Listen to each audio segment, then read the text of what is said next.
Welcome back. Welcome back. Welcome back to the Soulardians. Welcome back. I'm telling you, we gotta work on that. Yeah, once we change the room around, then we'll do. Yeah, we might do some production. Pre-gaming. You guys want? I mean, I can put the bass in the back. You know what I mean? Right. I feel you. Yeah, we need something better. We need something better to say than that.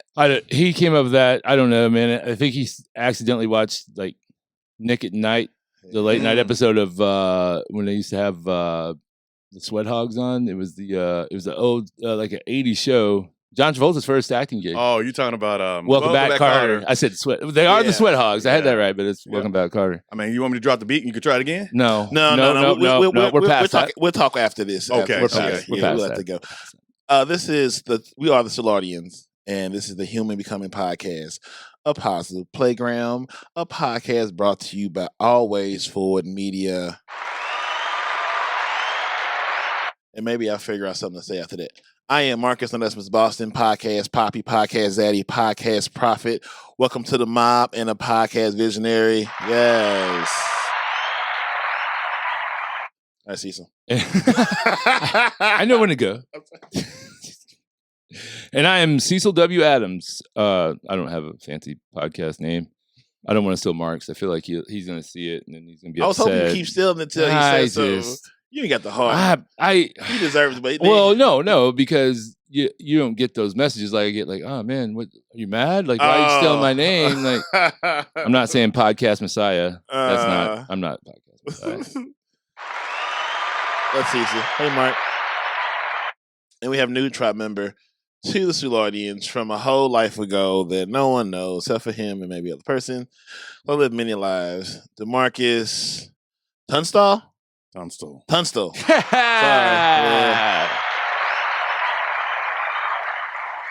Welcome to the Soulardians, sir. Welcome. AKA Blacq Falcon. AKA that guy. Can't you just be a Falcon? Well, yeah, but then nobody will know who I am. Well, and what's his name? Falcon from the Avengers? Then I got to be him. Sorry. Yeah. But he's also... Yeah. I see. Okay. Separation. Got it. Or not separation, but... Because you say, hey, Falcon, and everybody turn around. Mm-hmm. Hey, Blacq Falcon. Gotcha. Okay, fair enough. I had worked that out. That was great. Yeah. That was good. That was good.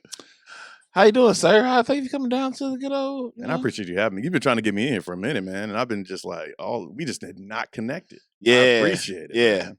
The longer it takes to connect... It sounds like every relationship in his life, he just cannot connect. Hey, man, I'm sorry. I didn't mean to do that to you. You know what I'm saying?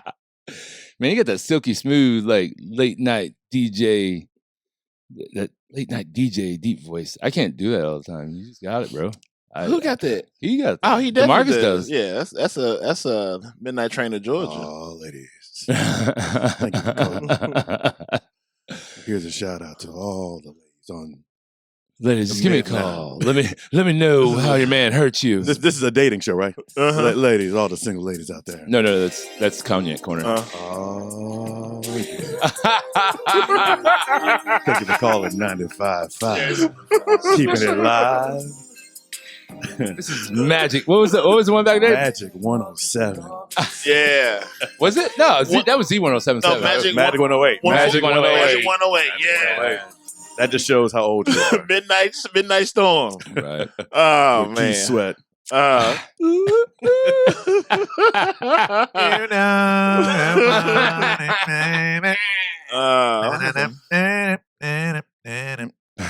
it. Where's some keys? Well, thank you guys for having me. I'll see you guys later. Thank you. And I'm out. Here we go. So, can I ask a question? For sure. Ooh. Stop. We're three dudes in the basement right now. Like, no. Three dudes in the basement, in the small room, in the basement. Like, this is very, very good point. Yeah. They wrote a story about that. Right. I did not read it. I didn't read it. I did not read it. I feel like there's a Pornhub category on there too about it, but a podcast Pornhub category. I did not know that. Well, maybe. Wow. Maybe. We've had another breakthrough. Ask your question. What you gonna say? I want to know why. I'm looking around here. You guys got computers and stuff, and I got markers. Well, I got one. Well, that's to sign the wall. That's to sign the wall. So you can sign the wall. Yeah. And then y'all headphones are like super dope. Yeah. And then mine, I I think I saw these on clearance at Walmart yesterday. I just kind of trying to figure out what happened. Like, how where they do that at? What we're called. So what happened was. Yeah. See, what happened was we're what you call pours. Oh, okay. Yeah. Okay. So those were probably stolen from somewhere else, and not even donated. Yeah, no, they were stolen. Okay. So and then these were a gift on Christmas for me for like 3 years ago. Okay. And then the ones Marcus was wearing are Feats by Dre. They're not actually Beats by Dre. Gotcha. They're the knockoff Beats by Dre. Beats by Dre. Feats by Dre. Yeah. I thought I smelled that. Yeah. So yeah. is that that corn chippy? Yeah. The corn chippy smell? Yeah. That's your headphones. Or it's the sage that Marcus was burning last night for his show that smelled like campfire when I got home. I had to go out back and be like, man, why am I even walking out back to look and see if there's a campfire made? Because Marcus cannot build a campfire. So, because we do have a burn pit out back. Yes. But I know Marcus doesn't know how to make a fire. Nope. So, you don't know. I mean, is that a thing? I mean, he just. I've never tried. I think I can figure it out. You just got to light stuff on fire. Yeah, I can figure it out. I got a bunch of lighters and stuff around. I mean, but then also there's 8 inches of snow on the ground. So I'd be like, man, I'd be really impressed if Marcus started a fire in 8 inches of snow in the burn pit. But yeah, so some sagey burn and it smells like campfire. I don't know. Gotcha. Yeah. The sage went crazy. Yeah. Crazy. The sage went crazy. Yeah. All right. We're gonna open up with tribal baptism. Oh, I thought. Wait. Let's start with the week that was real quick, and then we'll Okay. do the baptism. Good idea. Because the baptism takes some time sometimes. I know nobody can see this, but I got my hand raised. Okay. Like I'm in class. Yes. Go ahead. So What was? so you got to call me. Go ahead. Okay. Thank you, teacher. So what do I do? So we'll ask you a bunch of questions to get to know you, and it's an icebreaker for our audience to get to know you. That's what's up. So that's what the tribal baptism is. But before that, we go open the segment called the week that was. So you start off saying the good and bad of the week that was. Okay. And we're gonna run a table and share those information. Then we go into the tribal baptism. I like that. So we start off with for you the week that was. Cool. How was your week? It was. It was. Yeah. It was the week that was. Right. Okay. It was a pretty good week, actually. I'm not gonna even lie to you. The snow didn't bring me down. I was out there, still getting it, still hustling, still grinding. For some of you guys that don't know, I actually sell cars in St. Charles Nissan, St. Charles Hyundai. Yeah. All right. And so yeah, I had a pretty good week. And today I got a chance to put my song. Okay, cool.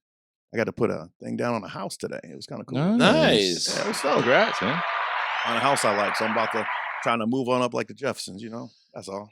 Oh man, that sounds like so much joy. A lot of good times and joy. It is, man. Oh, and I just paid off my van. I forgot about that. Go ahead with your bad self. I'm just trying to do these out here things, adulting man. with the best I'm of saying, them. just grown. Oh man, grown. Man, one day I'm gonna get there. You there, man. You super grown. No, I make it look. I look grown. Oh, you look grown? I look grown. I play a great grown. I am not grown. I should win an Oscar for the acting I'm doing. Well, I appreciate that, Denzel. Keep on acting. That glory to Cecil, what you got? Oh, hold on. You go first. Oh, the week that was mostly good. In working some crazy shifts at my day job because of the snow. So, I try to be a team player in everything I do. So I worked overnight and crazy shit and fucking getting the car stuck in the snow and having to shovel and kitty litter and it's just a lot. That snow's crazy. People act so weird about snow.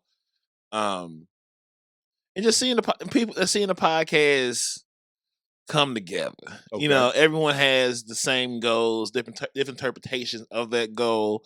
And I get to hear it from all the angles before final decisions made. You know what I'm saying? To see everybody long term, short term. Like I'm like a train station. So like I'm getting the same thing 3 different ways. It all makes sense. But how do I bring these people together for this goal? Okay. And how if you met your coworker, let me know. Don't tell me the third time y'all meet now you mad. Like come on now. I don't care enough to read if you upset, woman. Was that supposed to get that specific? Oh yeah, 100%. Okay. Yeah. I didn't even know he was talking so about a lot of woman times until the people, end. yeah. So a lot of times people want to have like 4 to 27 meetings before like they want to do a podcast, but they just don't go for it, and they'll just like beat around the bush, be like, "I need another meeting. Can we have a meeting?" And then Marcus meets with them. I don't. My thing is like, all right, have you been doing a podcast from your cell phone on the couch for 6 months yet? No. Okay, you do that first. Then we'll have a meeting about us helping you with your podcast. Okay. Marcus likes to entertain everything and try to lead them the way, which is fine. I get that. I just That's you got a heart, man. no. But the thing is, He said, no, cancel that heart shit. No. no. Oh, It turns into a waste of time Okay. because what they're wanting to do is just think about and have that thought of how great it would be if they had their own podcast and how they blow up and have all these sponsors and blah blah blah blah blah. Me, it's like, well, you need to at least start where we started. We started with a $25 laptop that I bought at a fucking. Actually, take it back. I started with a $25 laptop and a $30 mic that I bought from on Facebook Marketplace. And then like after 2 weeks, I was like, I have no fucking clue what I'm doing. So I called Marcus. He so happened to be an Apple guy, so he had a laptop already. Mac Pro, baby. Yeah. Apple Ho, baby. So then we Thanks, Steve. literally just started doing a podcast. Neither of us not knowing what the fuck we're doing. We still don't know what we're doing, technically. I mean, not even technically, like literally don't know what we're doing. We just keep doing it every week. So, the fact that he has all these meetings with people who want to have podcasts, I'm just like, man, this is like the prereq. Okay. In order to get into this, I just need you to, at least try it on your own first and see if you have the drive in order to do it. Because I can fuck with you, even if it's been a month. Like, man, I literally put out, I've been doing it 2 days a week. I'm trying this way. All right, cool, man. Have you checked out Anchor yet? Like that. I'll help them that way. But if you're wanting to take up hours and hours of my time, nah, man, keep going, keep trying. Because that's all we did. We just kept trying. What we started on? What was our platform we started with? What's the orange one? Space Jam. Not Skybox. Space. No. What is the one? SoundCloud. Oh yeah. So on SoundCloud. SoundCloud. Yeah. And you can only put up so much. Yeah. You can For free. Yeah. Yeah, and then you got to pay. I got some DJ stuff up there. Yeah. Yeah. And we had like I used to rock the hell out your mixes. Then I forgot where they was at. See, I stopped paying for it, and then they just took it away. Right. Oh, okay. Because I would be jamming and some shit. That shit is great. Yeah. I appreciate it, man. Phenomenal. I got some skills sometimes. Right? I was 2 just jamming. turntables and a microphone, bro. Oh man, hey, is that a new podcast? Did we just invent something? Well, it's a song Oh, by Beck. That could be a dope. 2 turntables and a microphone. It'd be dope if we did like a branded podcast of DJs and that'd be Oh, dope. yeah. Okay, do that for 6 months and then come talk. It'll be dope. Just do it for 6 months and then, at least once a week. And then, call me then. Hey, real talk though, what you speaking right now, man? That in itself could be a podcast. I Yeah, mean, just 100%. talking about how people they see the success and they don't care about the beginning of the success. Yeah, they don't They see the just- grind. They don't, but they Right. want the end of the success. Yeah. They're not concerned. Oh, they about got the there. middle. I can get there. I can go. Yeah. Let me just jump right. It's like playing Mario Brothers, and you want to jump to level 8, but you ain't even beat level 1. Mm-mm. Right. Yeah. That's just life in general, I think. I think so too. Man. Someone says Cecil has the voice of an angel. Who's Jeff Oberkramer? Oh, that's Obi. What up, Obi? Oh. That's who. He was my partner when I got 5th in the out of 40. Oh, The okay. bags Okay. thing, yeah. So my week. Actually, this could going Monday to Monday. This could actually be as long as everything. Yeah, there's no ifs. It was probably the best week monetarily for the podcast we've ever had. Oh, fantastic, man! I Congratulations. mean, guys. not even probably. It literally is the best week we ever had monetarily. Yeah. I mean, we picked up 4 sponsors. 4 sponsors out of the 4 messages I sent. We're 4 for 4 on it, and this is the first time in the 2 years we tried to monetize the podcast. Right. Well, I shouldn't say that. It's the second time we tried to monetize the podcast. The first time it was we got what did they call it on the interview? We got honey dicked.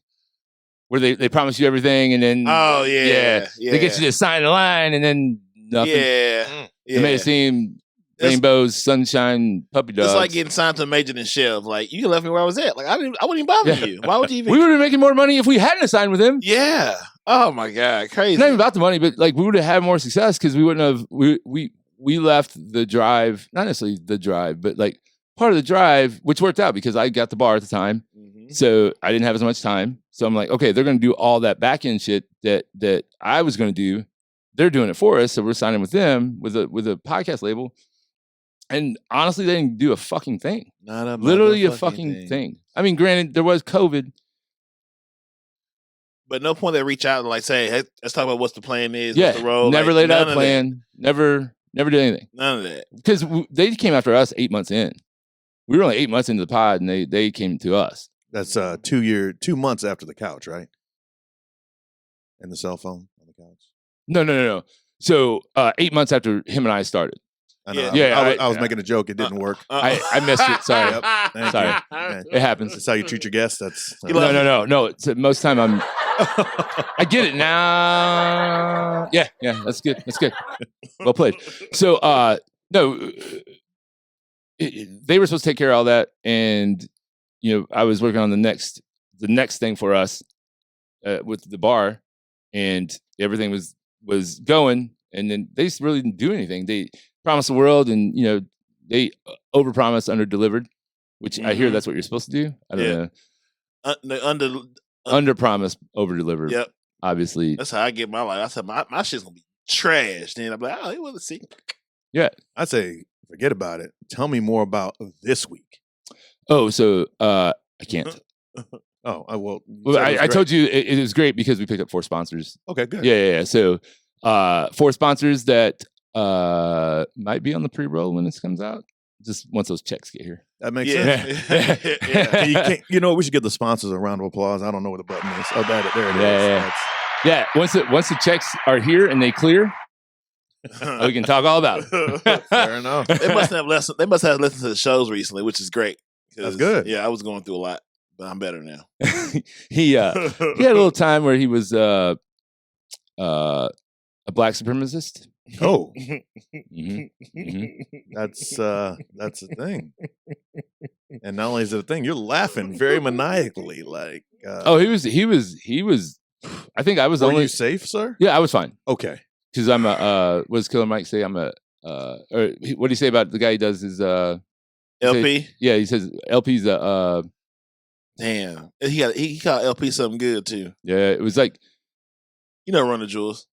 Run the Jewel. Killer Mike and LP. Yeah. On Killer Mike's show, he's got a show. What's it called?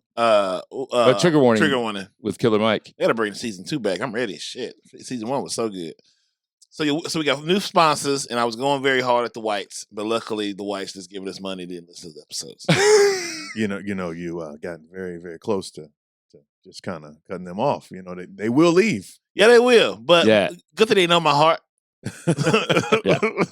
And I'm gonna save that bashing part of my life for the Patreon. Okay. So on the paywall, so that way they can hear me do what I would do doing that. So I figured it out. So that way we extra episode where I can just let the clip out and the only piece you're gonna hear, you want to pay for it. You want to hear me do it? You want to hear me go crazy? You want to hear me have a good time?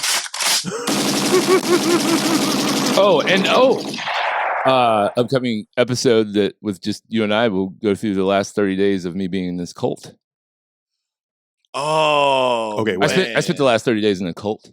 Congratulations. Oh no, it was on purpose. Oh, congratulations. Oh no, it's gonna be amazing content. Oh, I can imagine that. I mean, it's not like a religious cult. Okay, what other kind of cults are there? What would you corporate cults? Like people buy into Apple and like really buy into being an employee at Apple when Apple don't give a fuck about you. Dang, that kind of shit. I spent 30 days working alongside people that just believed in this carrot that's being dangled out in front of them. About, you work so hard for this low amount of money and we'll notice you and you'll get the call up and then you get to go to the front and then you'll make all the money, blah, blah, blah. Yet every motherfucker I saw there was driving a $20,000 fucking, like the those cars, I got a brand new car, but the top sticker price is $20,000. Like the people in the front who are making all the money are driving cheaper cars than I am, and like all living like all roommates together so they can afford the apartment they're living in. Like, but they're making all the money because here in the back in the warehouse we're making $12 an hour. But they're gonna make all the money when they go up there. You get 13 up there. That's where all the money. Right, exactly. but yet the person that owns the company has okay, I'll put it like this. Jim Jones? No. Has a 50-car garage being built. Mm-hmm. But it has too many cars for his 50-car garage. I'm just saying. Anyway, we'll say that. Is it bad that I'm not mad at that? No, I'm not. No. I was just more paying attention to figure out how to do that. Okay, I got you. Now I'm with you on that. Because too many people try to hate on the CEO, but you ain't doing CEO work to put in. Like I'm saying. Yeah. That's what y'all do. Oh, yeah. Duh. You know what I'm saying? Obviously. Get your 50 cars, baby. Get your 50 cars. Right. I don't see. I don't want to, like that would be more of a Marcus thing. To have What's 50, that? To have 50 cars. No, I wouldn't need 50. I probably need 5. 15? No, just 5 cars. Just 5? Oh. Yeah, like I mean, each house needs to have like one of the probably 2 How many relatives do you have? relatives. Like I'm just saying, like living- immediate relatives. By the time I get rich, probably under 5. It'll be I have my So sister. that'll be 10, and if they have 2 each, that'll be. Whoa! So I'm saying, so I'm just saying. No. I'm saying car wise, you have 5 for yourself. yeah. And then your mom will have how many? Mama don't drive. She'll have a driver. Okay, so that's a limo that you have to. Well, she can get a truck or something. She don't need that in a limo. She can get a Escalade, some shit. Okay, Tahoe, whatever. She fair enough. want to get. So 1. Stepdad. So maybe I own 3. I own 3 cars now. Fair enough. Okay. Yeah. So I'll buy Mike a car. Think he might get a car. At that point, LJ be Right. No, he'll still be young, so he wouldn't need a car. And I feel like you owe your aunt My rich aunt. yeah, you owe her a car. I got to back. I got to back the Brinks truck up. Like that's just whatever. Like I don't hear. I just hear. Right. It's just cash bundles. I don't know. Yeah. Like I can't even say anything, but thank you. Yeah. I just got to buy my dad a tractor. That he's gonna be like, "Why did you buy me a tractor?" I'd be like, "I don't know, because you live on a farm. Like I don't need a tractor. Like I don't know, whatever." My biggest thing when I get rich, I want to go find all the women that played me and just let them know. See, that's that ego shit. So he gonna Mike Jones him. Back then they didn't want me. Now I'm hot. I'm gonna take your family out to dinner, pay the house off, just so you know, and leave. That's it. And then leave. That's it. Yeah, take her to a nice steak dinner. Never call her again. Take the whole family out. You know what I'm saying? So that's what we call the Mike Jones. We call that the Biggie Smalls. Mm-hmm. Yeah, all the Hey. See, how you doing? Oh, hey guys, I think that's the you beautiful still dinner. think about that shit? I can't even name any girl that's ever like did me wrong. Oh no, I got some. But I'm older though. Yeah, I'm 41. I was saying I used to appreciate. I used to be a sucker back in the day, so I got some. I'm less of a sucker now. That man's got a list. Yeah, man's got. I burned that. List. I burned that list a long time ago. Just Yeah. fuck it, man. Like it doesn't matter. Pull up in the Rolls Royce. Like, yep, could have been you over here. Oh, come on out. Let me fly you guys out. What y'all want to eat? We can fly you out. Where you want to go? He gonna fall in love again. Hell no. I want her to go home it's and hate her guaranteed. life. And look at her husband like, Yeah, and then she's gonna. Yeah, then she'll be like, Shoot. "Oh, I just blah blah blah," and Mark's will be like, "Oh, I had enough cognac. Let's do this." And the next thing you know, half his riches are gone. Oh, exactly. All right. We believe in you though. That's just. I just know how this is going to play out. Like I've seen this movie a lot. I think think it is. not going back because most of them whites. They know, Wait. you know I'm off that. What is it? Kanye, win a Super Bowl and drive off in a Hyundai. Yep. Yeah. What are you doing She there? gives me money. Right. Oh, speaking of which, KK and Kanye getting a divorcee. Oh man. Yeah, they were saying. I thought they were going to be together forever. That's like Van Jones. Who? Van Jones, the criminal reform black guy, Van Jones, that works with criminal reform, like a politician type guy. That's who. They were saying Kim K was talking to him because they work together on that criminal reform stuff. Oh, but does he have money? No, he's a poor, but like he's very like rich and she's not going to fuck with him. But he's rich and poor. I don't. I mean, like comparatively to what Kanye used to have. So is it? He's it morally poor- rich, but is financially poor compared is to poor like an Kanye. adjective? Is it a noun? Is it a verb? He's a poor. Oh yes, he's a poor. Right. Yes. Right. So that's the thing. Like the guy, like Kim has a certain lifestyle she's used to. Yeah. And look, you did it. oh, See, I did you're it. always touching stuff. See? And see, this is why we need an intern. Man, see, to be A honest male with you, intern. I don't know what happened, but it looked like your phone thing just started twerking. I don't know. It's working on a Like, camera stand. Yeah, you know what I'm saying? Do I have to give it money? Is that what? I mean, do I owe it? To we are looking for 1 or 2 more sponsors. Oh, it's upside down now. Jesus. Come on, let me turn it off. I gotta flip it the rope right way again. Hey, smooth, See? real smooth. See, this See what I is did there? Yeah. See. smooth with 2. No, it doesn't have 2 O's. I thought it it has had one 2 O. O's. So is this supposed to be smooth move? Is that what it's called, or is It's that a why they smooth. I don't know. This happens every podcast. We don't understand why. I never pay attention. It just happens. I think whenever he touches it and pushes it down, that's what I noticed this time. He pushed it down for some reason. Yeah, and they stabilized it like the economy. Okay. So let's get back on track. Okay. All right. So tribal baptism coming up for DeMarcus. Oh yeah. Oh yeah. Let me find the questions. Cut it down to 10, whatever you do. Yeah. Not 47 or I agree. 80 shots, whatever you do on cognac. I rebranded that on cognac. It's called a straight no chaser. And we just take a shot, and we probably do like five questions apiece. So we get more to the stories. Good. Because I definitely want to get. How deep do you want me to go? I mean, we'll get through this next part, and then we'll get to shit. Where is the damn shit at? How do you not have them memorized? You've been doing that shit for like a year and a half. Sorry, now. You know how much stuff I be putting into my body. Got a sound effect. Here we go. Greetings and welcome. I want to play a game. This is Tribal Baptism, brought to you by Big Stu Films. Big Stu make you feel better you deserve. Big Stu Films, find him at bigstufilms.com and Big Stu Films, all your social. This is Tribal Baptism. Are you ready? I am not. Dogs or cats? Dogs. Traditional books or audiobooks? Traditional because I like highlighting and writing in them. Yeah, I do too. I like to bookmark them and... Wait, I thought you got most of yours from the library. You put highlights in it and send it back to the library? I buy them. If I like them enough, I'll go back and buy them and read them again and go through them. So, I mean, I got a lot of not podcasts. I got a lot of podcasts, but I got a lot of books on tape for Audible. Yeah. And then if I like it, I'll buy it, and then I'll like go through actual and highlight it. Like the... Oh, no, you're saying on your phone? Yeah, on my Audible. phone. Okay, fair enough. So, if I like it, then I'll go get the book and then highlight and go crazy in it. So, yeah. I like just walking through like the nonfiction section of like the library to see what catches my eye. And sometimes it'd be like really dumb. Like, this is a book I would never would have found this book.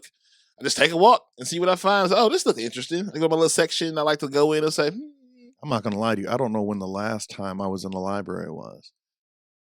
Oh, I think the books I got was from like November during election time. I was doing my voting early. Okay. And so I went to the library to do it in person. I was like, I'm here. I'm going to see. I got to take these books back. That was November. You got all the fines. Sir, you have one book. You owe us $110 from Hop on Pop here. You know what I'm saying? Dr. Seuss, Green Eggs and Ham, you owe us $33.24. I got like 3 books that I had in November. How many of those books are pop-up books? None. They're thick books. I gotta finish them damn books. I should go ahead and buy them. I like them. What's the pros and cons of dating you? Pros of dating me. Kind, giving, sweet. Yeah. The cons of dating me is I'm gonna tell you how it is. And I just don't. I've dealt with a lot of junk, and that's the way I'm gonna say it. I've dealt with a lot of junk in my life, and as I come to have you deleted all that junk though? We're working on deleting the junk. We don't have a list. Clearing out the junk. See, you guys can't see that on the podcast, but I looked at somebody when I said list. I like my junk, and I'm gonna keep my junky ass list too. But what I've noticed is as you begin dating out there, that people seem to think that everyone's replaceable. I can find what I need from, let's say I like a certain type. Mm-hmm. Well, if he does something or she does something wrong, then I can just get rid of him or her and find somebody new who's going to do the exact same thing. So we got a society full of people replacing each other, and I don't like that. So I'm gonna tell you how it is. I'm educated, I'm smart, and I don't like the BS. I don't. Yeah. You know what I'm saying? Like, let's be real, let's be honest. If we have a fight, let's talk about it. There's no need to dip. We can talk. Let's go. But yeah, I mean, but that comes with age, though. Yes, wisdom. It's always with the music. He's bringing it in.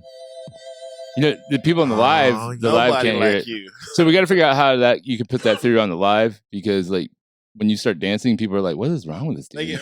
Like, is he having a seizure right now? Like, what is going on? How's the way to bring this all together? So yeah, we'll figure that out with the reshaping of the area. Yeah. Yep. So next question, please. Con, I'm picky too, though. Well, I mean, come on now. What settle no more, man. So I have 4. So these are the 4 physical T's I look for when I look at women: teeth, tits, tats. you got to turn. Wait, hold on, stop. Turn that camera where it's facing you. Right. And you're going to look at me when I say that. Yeah.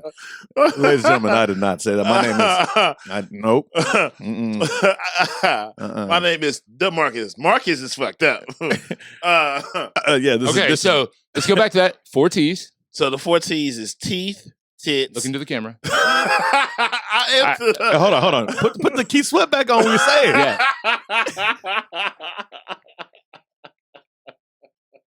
If you guys want to hear him put Keith Sweat on when he says this, everybody clap your hands right now. Clap your hands. Oh, there it is.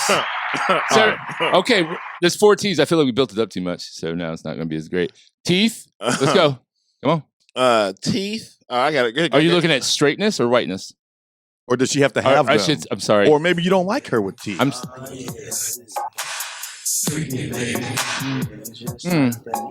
see what you're trying to do here.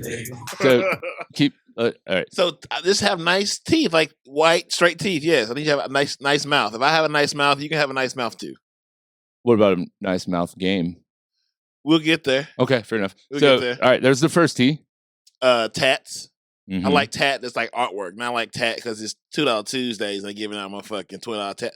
I like artwork in places that I probably wouldn't think it would be. They're like, thighs are hidden places where, she really put some time in. Or the artwork, I like that. Okay. So do you like your tats to have a story, or does it not need a story? It just has to be art. I don't need a story. You just say it was a dope ass piece and I wanted it. That's fine. I don't need if you have one, that's cool, but I don't require no prison tats? I mean, as long as they look good? I need artwork. As long as it's artistically done. Artistic or autistically? Artistically done. Oh, my. All right, so let me ask you a question. Are you, what do you call it, lower back tat or not? LBT. Ha! I mean, it depends on the age, I would think. Yeah, if you still got one of those, and you bought 40, I'm like, yeah, you had a pass, but it's fine. You done had a hard life. I mean, you done what if they're like at least 6 times? They don't want to forget. If it's artistically done, like I've seen it. No, there's no LBTs that were done when somebody was 18 to 20. Those is done at It's like a Target, remember? Yeah. All right, whoa, hey, don't change that camera around. You got 2 more T's, sir. Hey, Grandma, let's go. Two more T's. T's. Go to the store and get some LBTs together. No, you're not gonna do that with Grandma.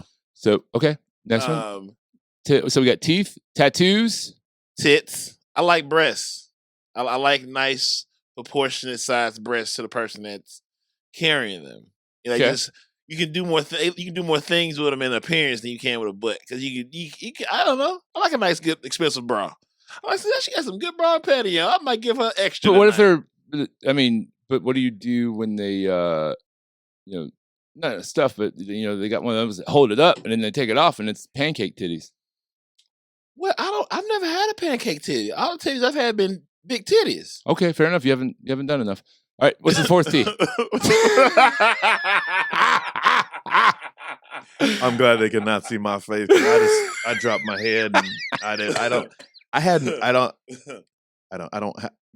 Last T. Let's go to that 4th T. Thighs. I like thighs that match the person. I think thighs are the best way you can say she has a butt. Because usually if she got thighs, 8 out of 10 times she gonna have a nice ass accompanying the butt. Sometimes them thighs be popping and that shit be flat. I'm like, God damn, you lied to me.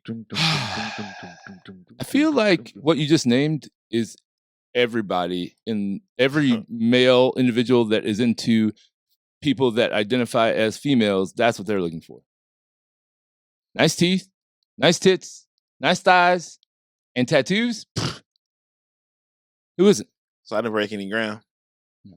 So I mean, what about What if the face is fucked up, but they have nice teeth and all the other things? You're good. You really not gonna have a fucked up face and nice teeth. Like, I've never seen they go together. Usually, like you have both. Burn victim. Okay. Sorry, I took that. That wasn't as funny as I thought it was. I thought it was gonna be really funny. So we hit the physical though, but I mean, what y'all don't like nothing else? Whoa. We're We're going off. We'll get into that part of it. Okay. All right, that's a cognac corner conversation. Well, 4 T's. Now, what's the next question for him? I just want to stay. I want to get the baptism, and I want to go into this man, and not in that sense. I want to go a little deeper with what I go to this man. Oh my god! See, I just fucked up. We get sponsored by Just John's. Have you ever just by the way, somewhere? What? Obi, his uncle that's his place. Oh, dope shit. Yeah, you've met him. They used to ref volleyball for him. Oh, Jono. Yes. Obi has a hairline unlike Jono. Obi's got nice hair. He does. I mean, compared to John. I mean, anyway. Sorry. If you can have one question answered, what would it be? I would say, if I could have one, and it doesn't matter who's answering it, whatever. This is a very good question. I've never heard you ask this question. This is really dope. This is a great question. I would ask, what is this? What is the point of this life that we are living? That's what I would want to know. And the grand scheme of things, everything looks a little bit different for everybody else. But what is it about? So you're going with like what is the meaning of life type thing? Yeah, I think I would have to go philosophical.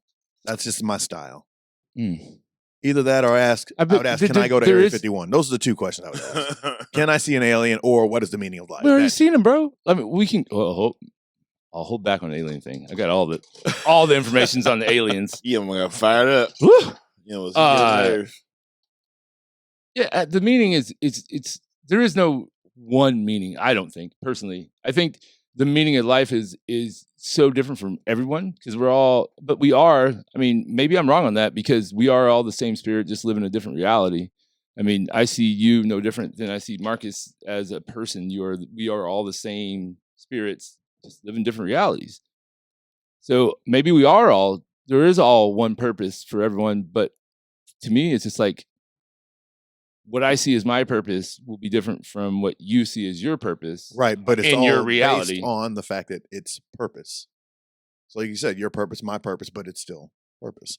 Yeah. So that's the only thought I'm thinking of, My thing was, who were you asking the question to? He's going to ask you, who am I? Yeah, who am I asking the question to? Whoever you feel the person, whoever you has the see. answer. Whoever you feel has the answer for you. Okay, so I'm asking the aliens. I'm asking them the question that Elon Musk put out there. Did the experiment work? I think we were all just an experiment from the aliens. Or the simulation. Oh, no, he didn't say experiment. Simulation. How was the simulation? Because Elon Musk is under the impression that this is all a simulation of something else. I don't think so. But there's only one reason I don't think so. Because why would somebody want to sit on a simulation and watch me eat a sandwich? Well, I think it's the development of a society. But I see what you're saying. No, you're getting mixed up with Alexa. If you got an Alexa,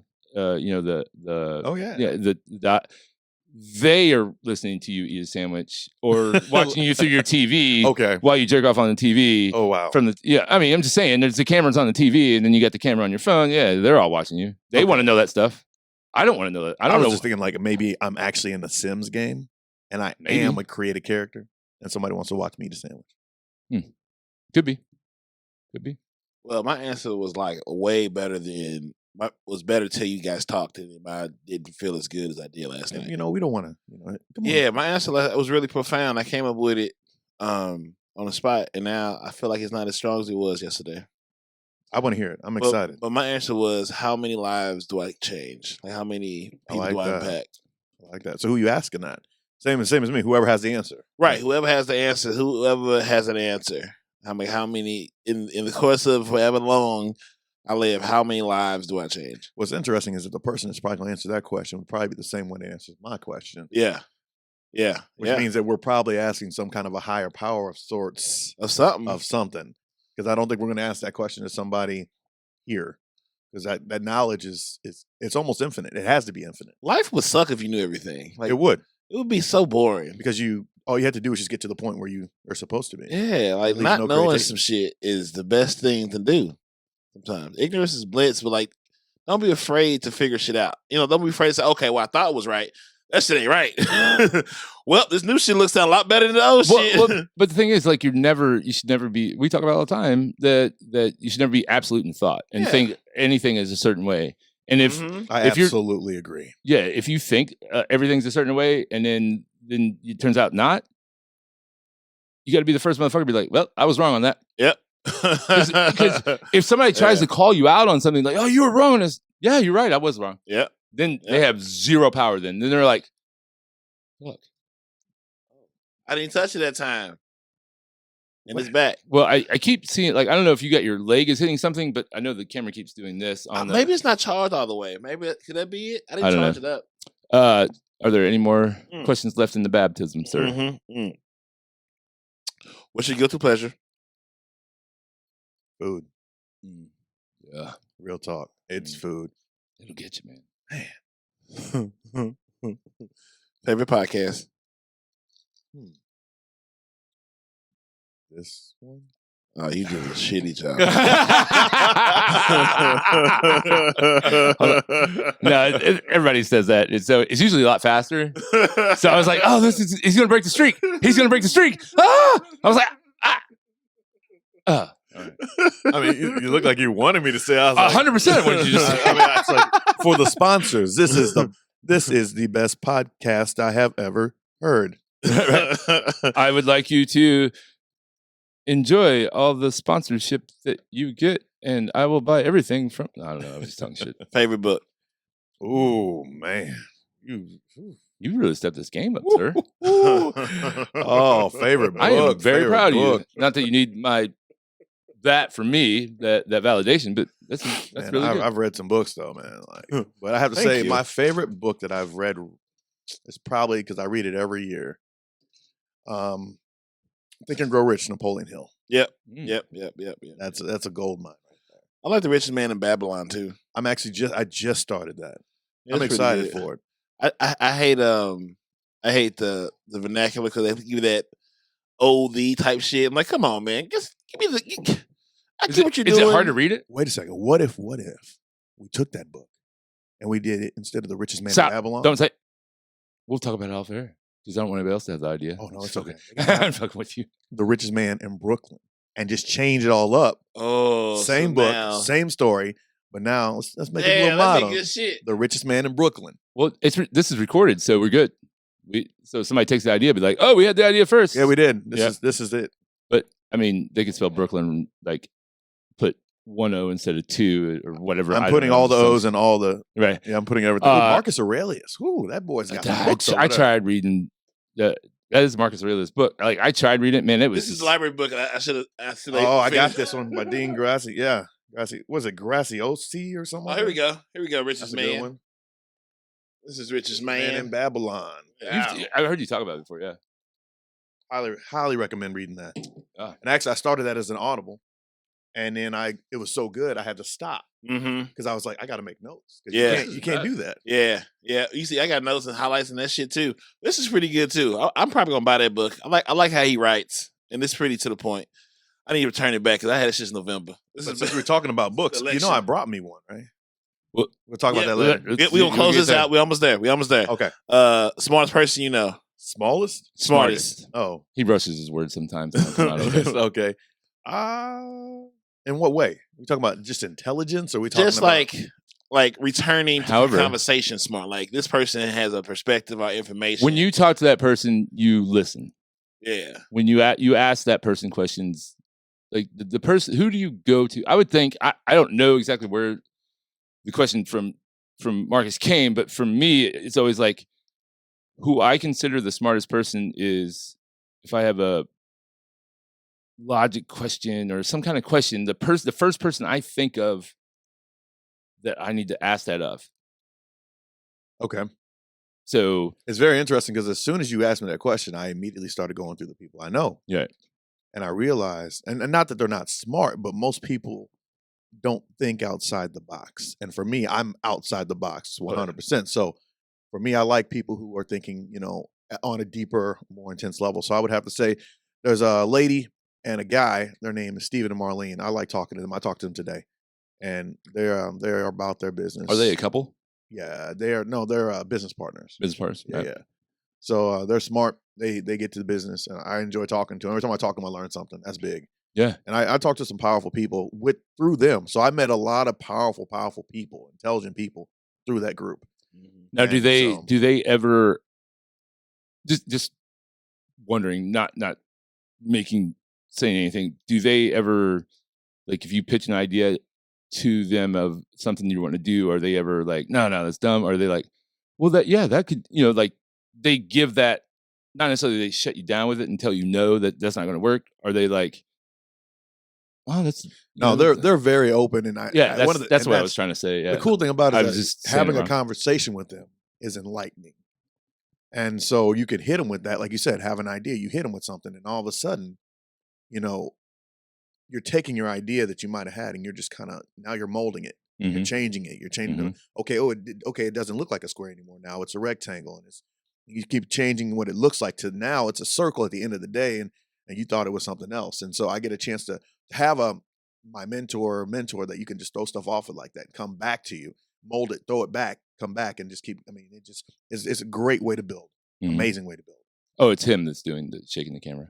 He keeps putting his arm on the thing. Oh, no, I mean it doesn't matter. Too swole? Okay. No, it doesn't matter now. No, I would rather you. The audio is way better.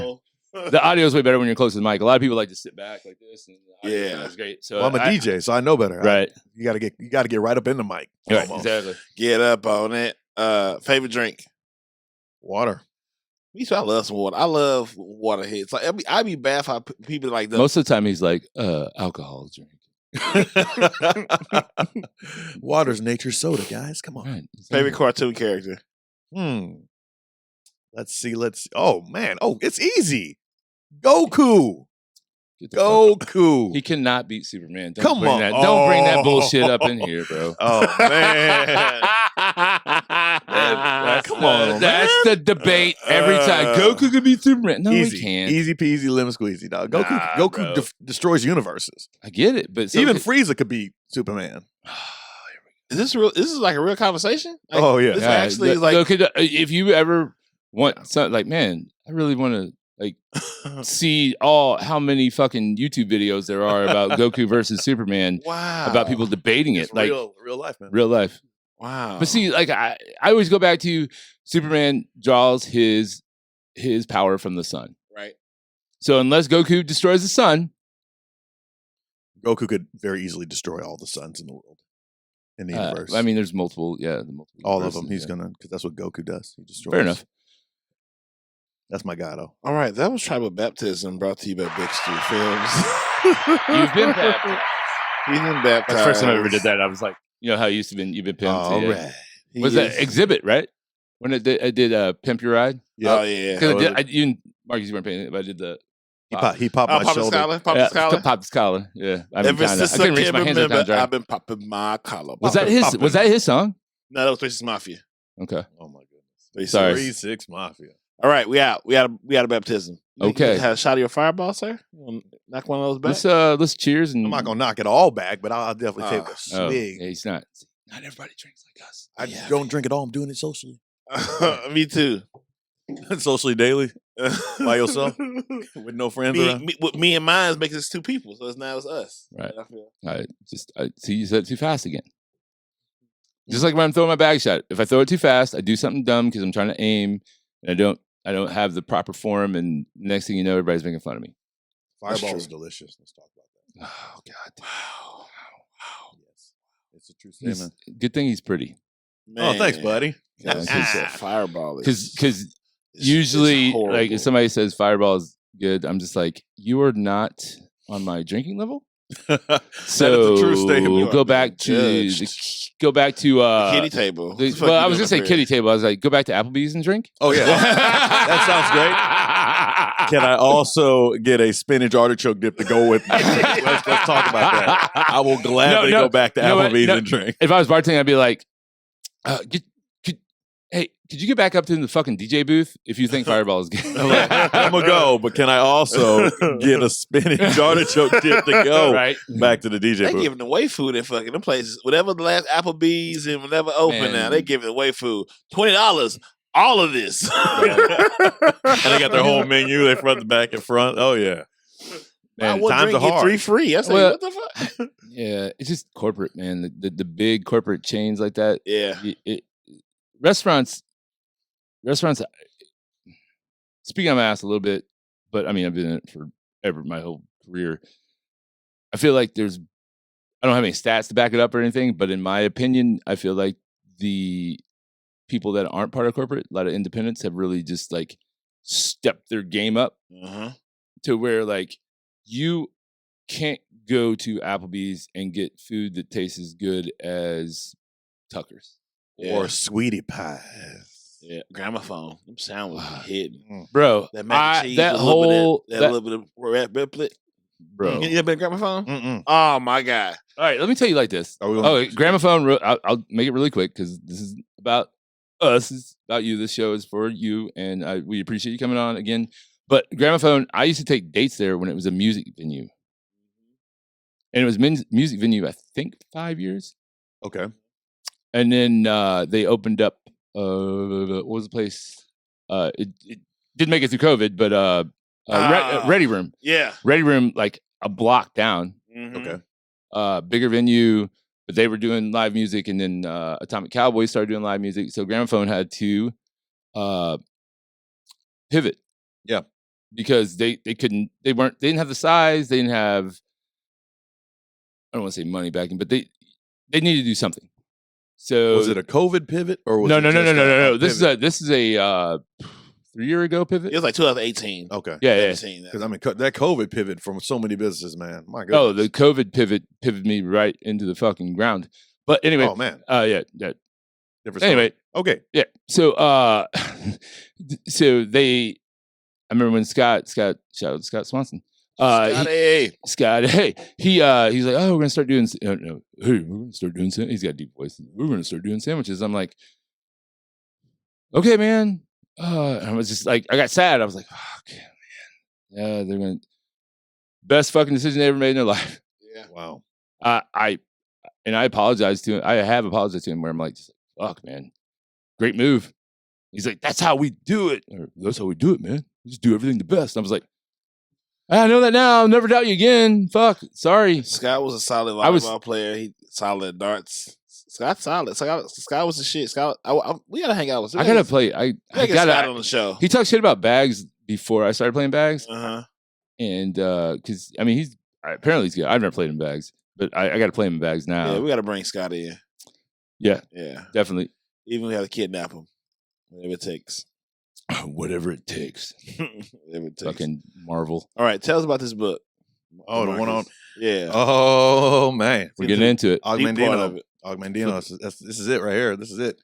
That book right there is powerful. And so I brought this because I was reading it, and I came up with a quote that I really loved, and I even highlighted it. Now, who's the author?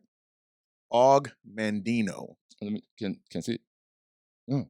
I was hoping there was two periods, so it could be OG Mandino. I thought it said Mandingo. I was like, what is that? When I first heard it, I thought I was like, I swear to God, I wanted to make that joke, and I was like, I didn't know if that was racist if I said Mandingo. I'll make that joke for you. Thank you. Appreciate that. Augie Mandingo, you know. That's, what kind of freaky show is this? It's roots. This book is actually about roots. OG Mandingo. I said, wow. The greatest salesman in the world, right? Mm-hmm. And so I'm not going to talk about. Yeah, that's the name of the book. That's the name of the book. Greatest, greatest salesman in the world. The greatest salesman in the world. Mm-hmm. Okay. And so buy that on Audible right now. I would highly recommend it. And it's a great story to have it read to you, or you can read it. But like, I just want this one part right here. This is so powerful because they're talking about this kid, and he's going through, and he's basically remembering some things in his past and how he became the greatest salesman in the world. And so in there's like some scrolls. I ain't gonna tell you about the scrolls, but I'll tell you one thing that they said. He said, in truth, the only difference between those who have failed and those who have succeeded lies in the difference of their habits. Good habits are the keys to all success. Bad habits are the unlocked door to failure. And so I heard that and I started thinking about that. And I was like, wow, success is a key. The doors to success are not open. You have to unlock them. But failure doors are always open. Always open. And I thought that was real powerful, man.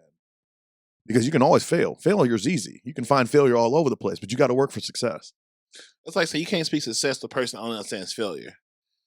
And that can be, if you see me doing something, I'm not hiding what I'm doing from you. You just don't take interest in what I'm doing. So you see me being successful and getting attention because of what I've been doing is working, but you feel like it's a shot at you because you didn't see the value in putting the work in. So I'm saying that's work. But all you hear is failure. Like, no, he's too good for me now. I was like, nah, I'm still at the same bars and doing the same shit. But you see it as, that's what I can say to you would sound successful because you not hearing it. You only, it's like me, if you only understand Mandarin, I'm speaking Portuguese.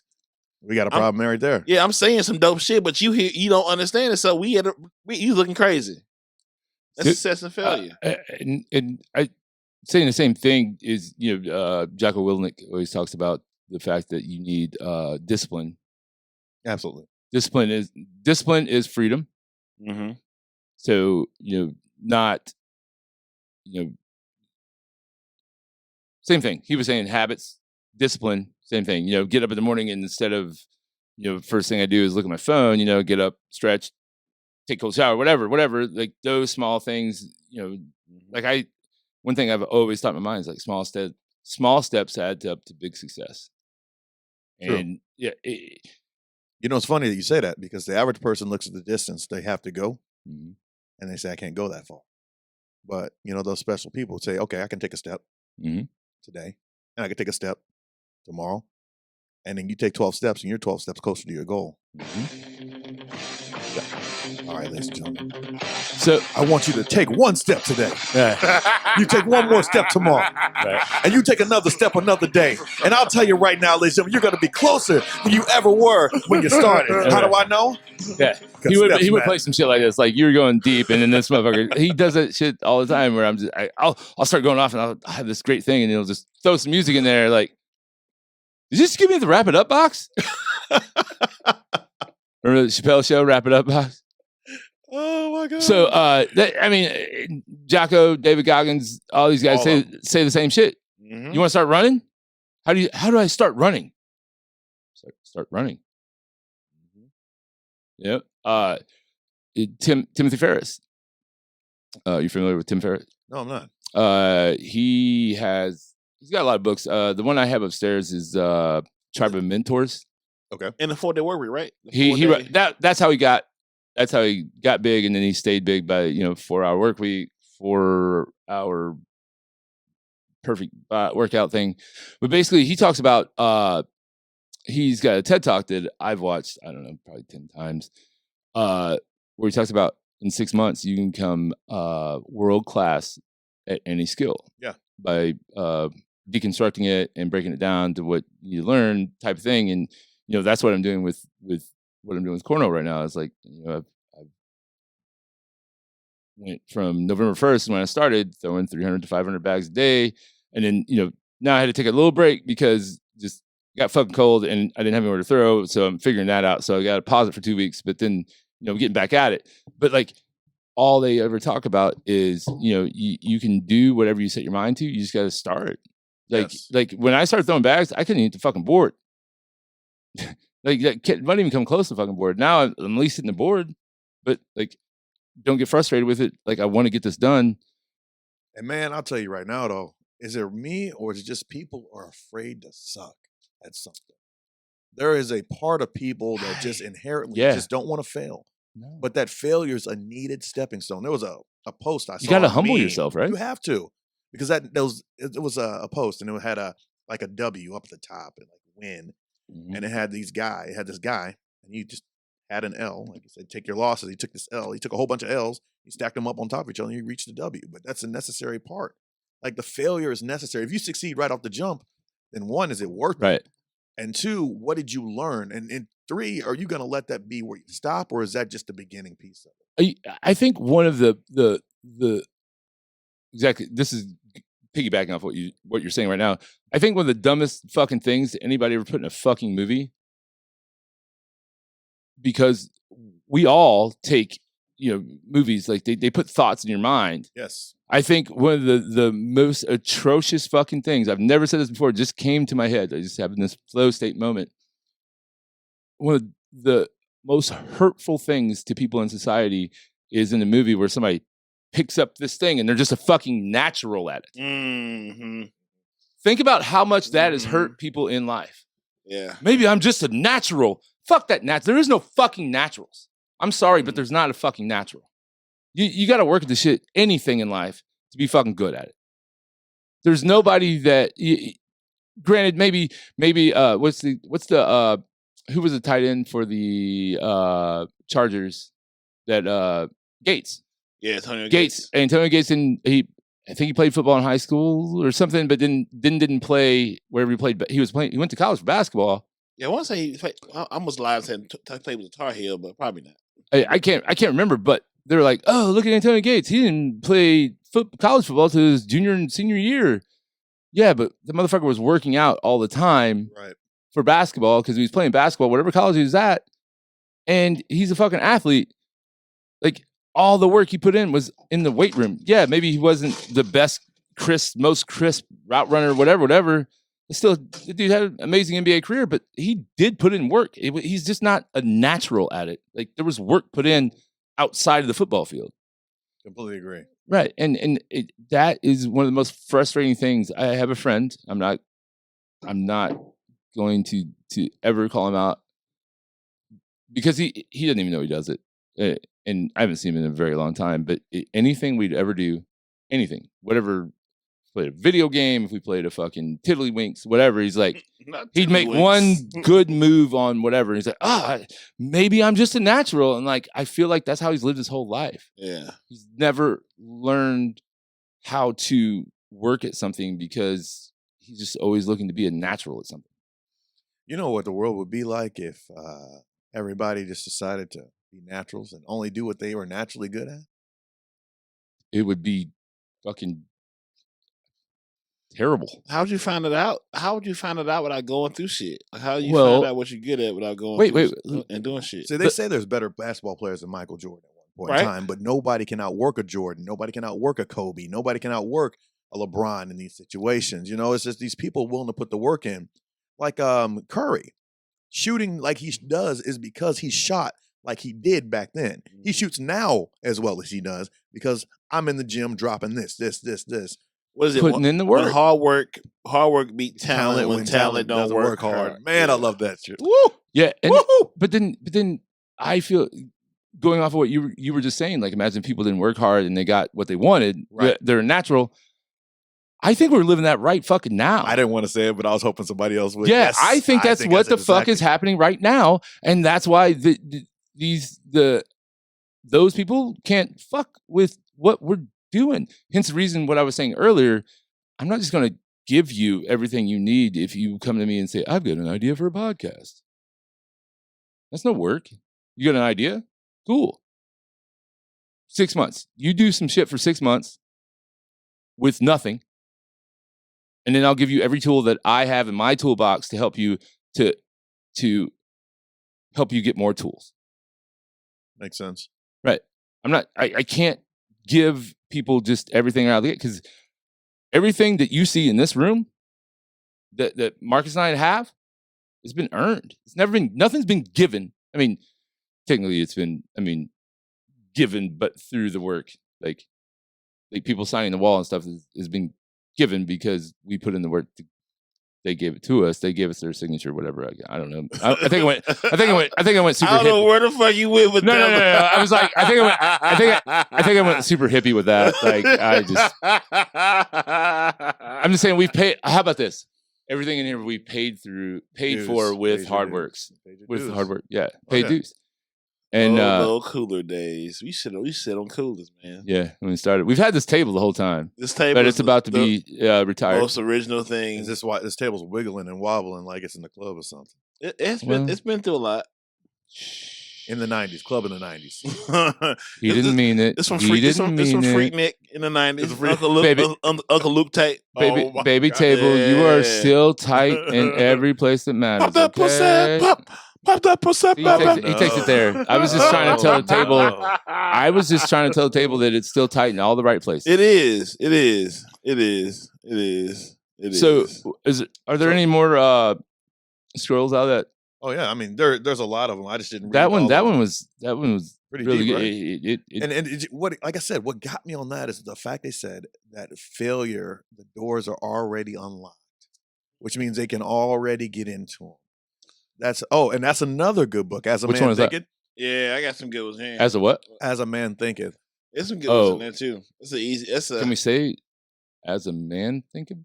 As a person thinketh. fuck that. As a man thinking, goddamn it. Find me on Twitter at MoBoston314 if you want to cuss me out and me not care. So if we're throwing stuff out there like that, man, go ahead and read something from that. That's No, a no, powerful no, book right there. Oh, you hit one. Let's pick a highlighted Okay. section and drop it. All right. As a man thinketh, the name of the chapter is Thought and Character. Let's have The aphorism, aphorism, okay. aphorism. Is Sure. that right? As a man thinketh in his heart, so is he. Woo-hoo-hoo! I'm already amped up. Let me go home, bro. Let me just start. Okay, the podcast has just begun. Here we Right, go. Right. Not only embraces the whole of a man's being, but is so comprehensive as to reach out to every condition and circumstance of his life. A man is literally what he thinks about. his character being the complete sum of all of his thoughts. That is I'm just going to So deep dive. the reason I like that, CW. I like that because a Right. man is what he's thinking. Okay, let's talk about that for a second Mhm. because people don't think. That's the issue. Yeah. And the reason I know people don't think is because if you pay attention, so what people put into their bodies, like alcohol, water, food, whatever, the Mhm. same thing goes with the mind. Mhm. So whatever YouTube you're watching or whatever book you're not reading or book you're reading or person you're talking to, all of that is ingesting into who you're going to become. Mm-hmm. And so if you're consistently thinking about that, that's what you become. As a man thinketh, he wants to go out and do whatever he wants to do. He will do that. That's where his focus goes. Yeah. So you have a nation full of people who are only thinking in linear terms. They can only think about one thing at a time. And it's usually not on something productive to their life. About most of the time when people are thinking, especially right now with these COVID times, they're thinking in a negative way. And partly of that, okay, I believe of the three of us, I don't need to preface this. I just want to make this known. The three of us sitting here can critically think. Very much so. Very much so. I love that. Critically thinking. A logical skeptic. Okay. But what happens is when you look at media, we'll just go, because it's easy to say, mainstream media, people think that what they're putting out to you is what is actually happening. Right. No one thinks, like the three of us, we're like, well, they're saying this to get ratings so people talk about it. Okay, so that's why they're saying this. Other people are like, oh my God, this happened. The so-and-so on the left or so-and-so on the right did this bullshit. They're trying to divide for their own money. Man, let's talk about how to turn the camera to me. Yeah, I got something get I on gotta- that. It's a get news something. business. Keyword So on the I business. say this, and I'm not a racist by any terms. You know what I'm saying? I love all people. Do you have a lot of white friends? No, what's really funny. So That's how I start my rants too. that's funny because I was talking the other day. I heard something. It's like, Well, you know when this is gonna sound racist, but you know when white people are gonna say something racist because they say, "I'm not racist," but and they look to their left and they check their right, and then the story is. But the news is made to. I think the news is honestly made to anger black people and to scare white people at the exact same time. Yeah. And that's crazy. Yeah, I'm just like, simultaneously angering, and I'm sorry, it just divides a nation. It divides. It divides a nation. But the reason why they're dividing, division in people creates ratings, and people talk about it, and it comes back to the almighty dollar. Everything comes back to the dollar with anything mainstream. Even they fill that into their podcast, and then it's all the other fucking bullshit. It's all fucking bullshit. The divide is only on the internet or on mainstream media. There's no divide in anyone I associate with. There's not a fucking divide. And when you look away from your screen, when you look out, but people are taking that divide with them, though. See, some people are taking what the news is saying and saying, "Okay, that's what I think, and if you don't think like me, I cannot tolerate you." Like I have people who voted for Trump. I have friends who voted for Biden. I'm not going to dislike you because of one or the other, whatever. I mean, that's not what I'm here because to do. You're logical. Right, I'm logical. But just because you think something different than I do does not mean that I can't speak with you. Right. It just means that you think differently than I do. And that means that we can have in-depth conversations and I can open your eyes and you can open mine. And then we can go back to the situation we were talking about earlier. You got to be willing to open yourself up to say, oh, wait, maybe I wasn't right in that. Right. And you can do the change. But yeah, like we said earlier, as long as you're not absolute in thought. Yeah. You know, there's so much, even, you know, let's go, the thing I want to talk about, Coca-Cola putting out this today, Coca-Cola, the soda thing. And it's proven to be, it is proven actually. So it's Coca-Cola, not the cocaine, but the actual Coca-Cola. I'm gonna pull it up real quick. Hold on 1 second. And I didn't even get offended. I laughed at it. And even though I found out it was real, it's sad to me that this is where we've got to in corporations because of the fact that there's no critical thinking in corporations. It's all about the dollar. Mm-hmm. Coca-Cola is forcing employees to complete online training, telling them to try to be less white. I'm sorry, that was not. What? Yeah. Marcus, that's not helping us right now. Bro, like keep it together. Who? Okay. Look. And then there's screenshots of the training that's on LinkedIn. It says, confronting racism, understanding what it means to be white, challenging what it means to be racist. Right? The next screenshot. To be white is to. Wait, is that? Oh, sorry. To be less white is to be less oppressive, be less arrogant, be less certain, be less defensive, be less ignorant, be more humble, listen, believe, break the apathy. Why wouldn't you say be more empathetic? Apathetic, maybe? It's APATHY. Somebody wrote that wrong. It's LinkedIn. So LinkedIn, break the white solidarity. Like in the US and online other West training, you think online training is the way to get something that's crazy. In the here's next page or the next screenshot.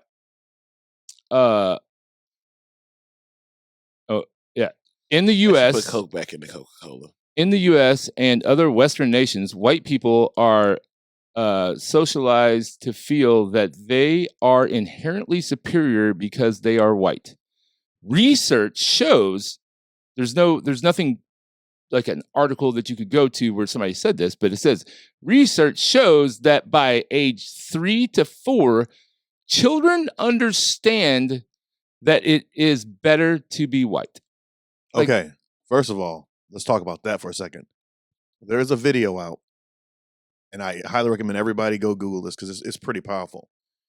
They take kids, and they take some kids. And it's an older video, but they take some kids and they put them in a room.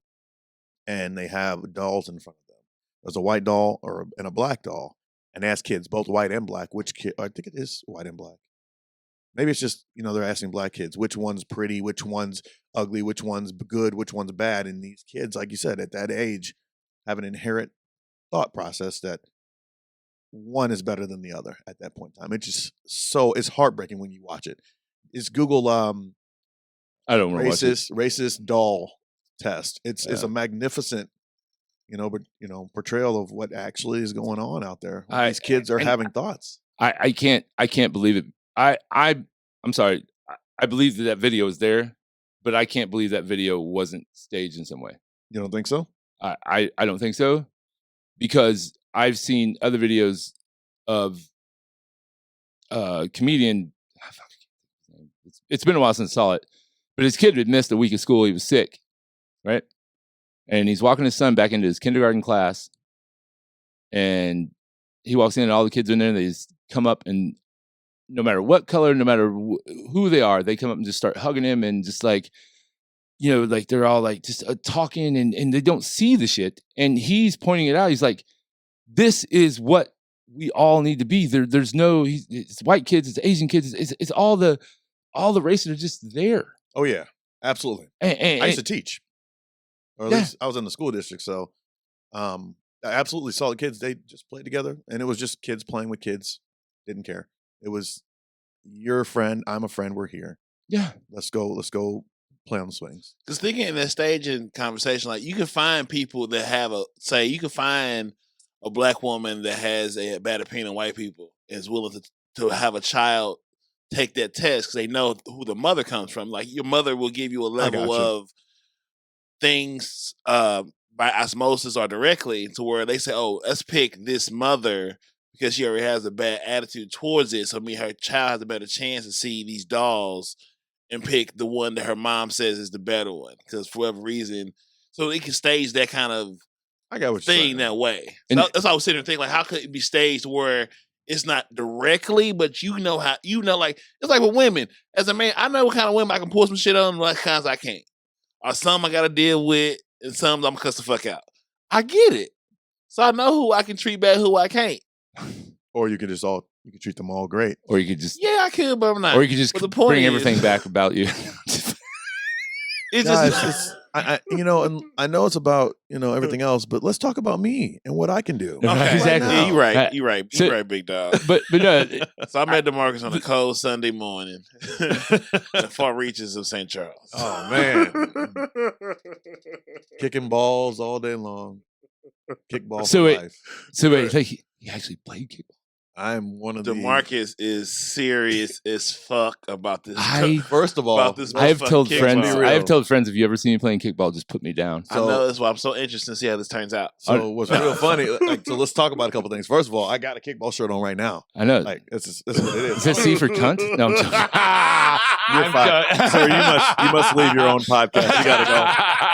I'm joking. Whatever people are passionate about, I don't care. I'm telling you right now, kickball is it's a fun game, man, because you really can get after. Oh yeah, team building. Good athleticism. 100%. Just it's a good time. It really is, and I love traveling. It's probably my favorite thing to do is traveling for it.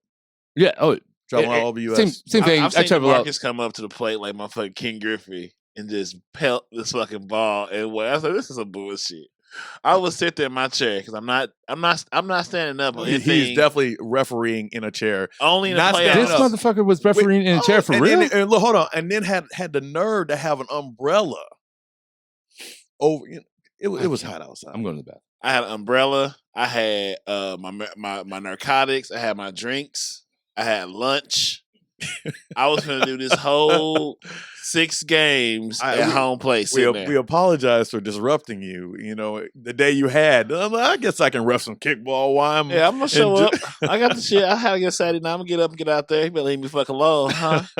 Oh my god! You think it's a good goddamn? Sorry, look at me. Look at you. I'm just here because they pay well. I ain't doing shit else right now. Jeez. I will leave from kickball and go right down to volleyball and ref down there. And then, so you just made a good money Sunday. Hanging with the whites, drinking and hanging with the whites, watching the whites wear themselves crazy. Is that what it is? That's what it was. Them Sundays used to be long, but I would get paid. It was a good time. It kept me afloat. I figured out what I'm here for. What are you here for? I'm here to bring people together, man. I'm here to change lives. How you gonna do that? Listen to people.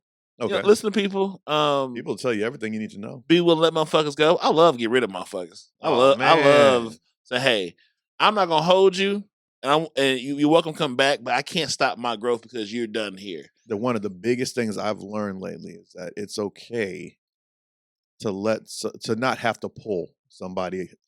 You know, you can't go anywhere if you have to pull the donkey and the cart. You know, you can't go anywhere. And so I had to do that too. And one of my biggest things, because I talk all the time about the people that you spend time with. You know, obviously the people you spend time with, the people you're most like. So if you got all these people and you're like, you know, you stay with this group, but then you need to leave this group because you're trying to grow, like you just said. Yep. The road between is very lonely. It's a lonely road until you find your next group. And if you're the smartest person in this group, you need to find a new group. Yeah. You know what I mean? But I often say it's like St. Charles to Chicago. Like there's a lot of people in St. Charles. There's a lot of people in Chicago. And if I'm driving in between, the further out I get, the less people are going to be there. Yeah. And so it's just like our journey. Like when I leave my first group to go to my second group, as I distance myself from that group, there's going to be less and less people on that road that I'm traveling until I get to my next. You know, what are we talking about? So it's always hardest at the bottom. You gotta enjoy we gotta sort of enjoy your own company as you grow and let people go that don't fit. You know, the people let go of your past, they don't fit your future. And sometimes we hold on to our but you past. still have a list. Oh, once again, yes. He came out from the bathroom just throwing. I love doing that. I love that. I I do love him. I just love giving him shit even more than I love him. So yeah. Going back to what you're saying about kickball, I was just talking shit because that's what I do. But anything anybody's passionate about, like if you have a passion for it and you like doing it, fucking do it, man. And it's awesome that you do it. And I got a good story though. I like good stories. My favorite kickball story ever. I want to hear this. I do want to hear it. And ironically enough, it's about me, but it's not about me. So I was doing my kickball thing, and ironically enough, back in the day, people. So you play. I just want to Sure. give because there are a lot of sports people that listen, that played softball with, played bags against. So was this like a competitive? Like you play competitive level? I can play competitive level kickball. Yes. Okay. Do they have a situation? Do they have like a pro division yet? No, not yet. They're actually trying to get on ESPN. I mean, they've got bottle flipping, they've got everything else, but we can't get on ESPN. Break dancing's on the fucking in the Olympics. I think kickball can be in the conversation. If that's the case, I'm going to the Olympics. Like that's guaranteed. Okay, fair enough. I'm just saying. No, I was very appreciate aggressive that. by that, and I'm sorry. But that's the reason. But that's the way it is. No, I'm going to the kickball Olympics. So that's what I started bags because I believe bags is going to be in the Olympics, at least be a tester sport for it. And what I said was, I will never have another chance in anything else to play in the tournament to be able to get into the Olympics, to go to a qualifier. Makes sense. Yeah. So I feel the passion it's coming from you. I feel that passion like that. I totally agree. Like my hair is standing in. Like, I see that. Yeah. So like I agree with that passion. You got to have the passion if you're going to be out there doing it. If I'm doing anything anymore, man, no matter what the fuck it is, it's all in, bro. And people come at me. I mean, oh man, people I'm talk not, shit, but fuck them. The thing it's funny because they're like, they're talking smack on me just because I'm, my team's out there to win. Because it's like we're out here to have fun. I'm like, well, even the girls go hard. I mean, he got some chicks on the team. But you're not playing against fucking rec league people though. I hope. I mean, sometimes we have to, but they be buying the team. That's league bullshit. They're not in tournaments. They don't like playing us, but because we actually like to win. We play to win. We're strategic. We practice. There should be divisions. That's not your fault. You can't control if you can't control who's on your schedule. Right. That's not your fault. I just show up and play ball. Right. As simple as that. So it's not ball. My story. Kickball. Sorry, it's got a ball in the name. It counts. Yeah, fair enough. Nailed it. Fair enough. So I was playing kickball, and this was back in the day when people used to let me sub for their team. And I just happened to have a person who said, "Hey, will you sub for us?" I'm like, "Sure." And there was this guy on their team, and he came up to kick, and he kicked the ball, and that's when I realized this young man, who could have been an older man, had cerebral palsy, and the story still gets me every time I tell it. So he comes up to the plate and he kicks, and so he goes in, and he runs the first, and he falls, and he gets up, and he runs the first, and he falls, and he gets up, And he starts running again, and he falls, and he gets up, and he finally gets to first base. And I'm like, my goodness, like, we take for granted all the things that we can do. Something so simple as running. And this guy, for whatever reason, had the heart of a freaking champion and could not be stopped. And I was like, look, man, I go, you got the first. Let me run for you. I'll run these bases like I've never ran them before. Right. But to be able to see that and to be able to see that heart, through somebody to where, I can fall, I can get back up. I can fall, I can get back up. He had a choice. He could have fallen and said, I'm done. But I had a feeling that he knew that, he's not going to have a lot of kickball days left. Or maybe this was the only time he could ever get out there. This was a time for him to shine. Man, and you could just see it on his face. He fell, he got up, and he was just smiling. All cheek. Not one. Yeah, having time of his life. And people were cheering for him on both sides of the field. Love that. Yeah. Love that. I was worried. Fire. I was worried that it was going the other way. Like, I didn't know that it was going on, and I fielded the kick, and I pelted him, and turns out he had. I'm glad it went to more inspirational, because that in life. What is goddamn? I'll think of his name here in a second. He talks about it. You don't fail until you fall, and you don't get back up. Right. You quit. You can Brown, last name Brown. Brown and Crouppen? No. Les Motivation. Brown. Les Brown. That's Brown. You can fall 1,000 times, but you don't fail until the 1,001st time that you don't get back up. Denzel Washington, fall 7 times, get up 8. Yeah, I saw some cool shit out there. Like the older team just happy to be out the house on the Sunday and just having a good time. Yeah. It was funny. Like, I went from like the rookie, I need money because I'm a poor, and I'll make some good money on Sunday. You weren't a poor then. You were a college student. I was right, and that's when I was out here. Sorry, in America, that's almost the same thing. So. No. Then you realize that the college degree. I have 2 of them. Okay. Don't use either one of them. I got one. I don't use mine either. Right. I have one. I use mine. So you're Where? 33% of the people in this room. Actually, I guess 25% of the degrees in this room I'm are in being communications. used. I have a communications degree. That's awesome. Okay, fair enough. So, we kind of need help for this. and so that was nice. And no, without a doubt, this would still be every wall in here would be nothing on it if it wasn't for him. You're correct. I'm a housewife. I am happy. You have tats? I do have He tats. does. Do you? I'm joking. They're not great, but they're not artistic. Yeah, no, I got some shit there. He's I got- probably should add to. There's some money. There's some money going to have to go on some fixing. Oh, Yeah. Oh, that's my mentor. She calls sometimes. oh, That's funny. maybe we need to get. Did that say cash flow? I'm sorry, I wasn't looking. I just saw Yeah. cash flow. I was like, So Robert Kiyosaki invented a game called Cash Flow.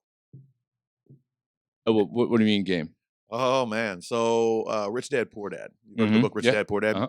I've Rich listened to. Dad Poor Dad, if according to what I've heard, if this is correct, was the game actually came first. The game he created called Cash Flow, and the game wasn't selling, so he created Rich Dad Poor Dad, the book, as a supplementary guide to get people interested in it, Mhm. and then the book just took off. But he made the game first, and the game basically is like Monopoly on steroids mixed with life. Fair And enough. it's a fantastic game, and you play it, and what actually happens, you end up playing it how you are. So there's financial decisions, there's investment decisions, there's different things that are like this. But if you, let's say for example, in real life, you're money tight, you'll hold on to your money, you won't buy things. Mhm. In comparison to, I mean, it's a fantastic game. I highly recommend it. What is it? A board game? Yeah, board Okay, game. It's fair a board game called Cash Flow. It's got a giant rat on it, and the reason for it is because it's a rat race. People stay in the rat race until they're financially free. What was the one? God damn it! The mouse game where they're going through the maze and then they come back once for the. Oh, who ate my cheese? Or is that Who ate your cheese? No, I know what you're talking about. I know what you're talking about. who moved my cheese? Move my cheese. Move my Yeah, cheese. yeah. You've read that. That's the one where they're going through the mice are going through the maze, and then the one mouse is like, I'm just like gonna stay here because I'm mad, and the other one else keeps coming, but he comes back once, but then leaves a trail for the other one. We've talked about it. It sounds very compelling. And I agree with you. I just can't remember right now. But it sounds very, very, very astute. We have talked about it. Yeah, Who Moved My Cheese? Yeah, I remember I owned that on my Audible account. I have a lot of books on my Audible. You do. Yeah. You got as many books as I do in real life as you got on Audible. Yeah. Probably got more. One I would suggest that I'm working on the second time listening to it is The Art of the Hard Conversation. I think I said that right. I think it said The Art of the Deal. Nah. Or The Art of War. Art of War is good. Art of War. Or The Art of the Tattoo on Your Leg, right, Marcus? Excuse me, sir? I bought The Art of War, probably my first book I got from Amazon. Really? And that was before I really got in the book. Scrooge gave me that book. Yeah, like I think reading it further now is more of an adult, closer to being an adult than I was then. I said it wrong. I said it's how to have the impossible conversation. How to have impossible conversations About? Whatever's hard to talk about. Gotcha. Oh, that's interesting. Yeah. So Scrooge gave me Art of War. I'm trying to like reread it. I read it before, but I didn't like comprehend everything. And then now going through what I went through the last couple of years, it's like I need to read this again so I can comprehend it a little bit better and put it to what we're doing now. And you know, I like it. And the one I have isn't the original manuscript. It's the manuscript. Is that the right word? Yeah, that really. Well, I watched but this one's like put to management. Like it brought up to today's time. Yeah, they use language. They edited towards the language match a business centric more than a war centric thing. Mm-hmm. Okay. So different versions of it. The argument is it was Art of War one person or a collection of generals at a certain period of time that someone just say for the sake of production to say one name. But I think a bunch of those battles they give us strategies or a bunch of different Japanese generals. It was war in Japan, and we'll never know. And we'll never know. It's just easy to say one motherfucker. This is what we're gonna do. But the odds are there probably like 5 different generals that put that collective together. Okay. Yeah. Okay. That's dope shit. But that's dope. So going back to, I have a few questions about kickball. Sure. So do they have like money tournaments for it? I've actually won 2. You've won 2. I've won 2 money tournaments. Nice. They're fun. To be able to go to Florida just to play kickball is just and then playing against people that is on your level. Yes. That's what's amazing. Especially mentality wise and athleticism. Right. Both. So if you look at this shirt right here, so this is Brian Jones. See if I can turn. Sure, I got you. So you can just it'll work. Or there. Oh no, I was wanting on that shirt. So this is Brian Jones' logo. So Brian Jones in 2017-18 season for the American Cornhole Association was number 4 in the world. Okay. He won 5 world being it's mostly a US game right now, but it's becoming global. But somebody like him, he won 5 majors that year, and the year he was number 4 in the world, like the dude can fucking throw, but he has the same mentality of like wants to play against people on his level. And ACO is different because ACO just throws everybody into one tournament. Okay. Like you just go at it, and he's like, yeah, I beat people. He's like, I wasn't happy about it or whatever, but like, you can't make your own schedule when it's tournaments like that or leagues like that. It's not. You got to be who's in front of you. Yeah, exactly. 100%. Okay. And I'm sure kickball is the same as any other thing, or as baseball or anything else. Like it's pitch by pitch, throw by throw, whatever. Like the fact that you put call by call, right. I made plenty of bad and then whenever you're a super really, you've got a better grasp of the game, and then you come out to play, and then you see some motherfucking referee sitting in a chair with an umbrella. Luckily, he was cool. So right, if he wasn't cool, wishing a motherfucker would. I said, "Hey guys, I'm here to do my time." See, I can see you being like, I can't talk shit, but I can see you in your head at that time being like, "Look here, motherfuckers, you guys are adult human beings that are kicking a rubber ball or you're playing a game that I played in second grade competitively. I can see you thinking that way, like, fuck you, bro. I wouldn't judge. I said, hey, man, we got to learn You stop it. You, at that time, I wasn't judging these adults. I said, hey, thank you guys for being here. You can save me this is some good drinking money. And only time I would make sure I'm focused and paying attention on playoffs. I'll get up and I'll make sure I can see my calls and I stand on it, good or bad, because ain't nobody going to whoop me. Mm-hmm. And if you even think about whooping me, hey, guess something? Hey, buddy. I got some hot for you, buddy. At the end of the day, like, you may catch him with a cool one, but he's coming back with that 45. Yes, because it's nothing like the kickball murders. Like, let's talk about that for a second. Like, kickball's got real when people die. If I'm standing in a black vest, in my bubble vest, please don't run up on me because I got something in this motherfucker right here. Oh my god! All this shit out. Right. I'm not bothering. He can't take an ass whooping. Like, hell no, that shit hurt. So for me, I could take it. Slow singing and flower bringing. Wait, did you say? Wait. It's gonna make it real hard to do. You go, hey, welcome to Marcus in the Jail Time podcast. I'm your guy, Marcus, and I'll be on the other side of the glass, like. I'll put some on your books. I got a pickup card. Don't worry, the company's got you. And then Marcus will be like, wait, who's that guy behind you? That looks like me. Oh, that's he looks like you because he's black, and he'll be like, no. You don't remember? That's DeMarcus. He's behind you. We're DeMarcus and I are doing this now. Not You're Marcus. You remember when you shot him? Yeah, he got better. He got better. Yeah, and he caught a stray whenever you're shooting the other guy. He watched The Matrix the night before, luckily for him, and he hit you. He hit him with that move, you know. Right. When when your body goes complete 190. I'm sorry, complete 90 degrees, where you just fold it in half. Right, exactly. Because that's normal.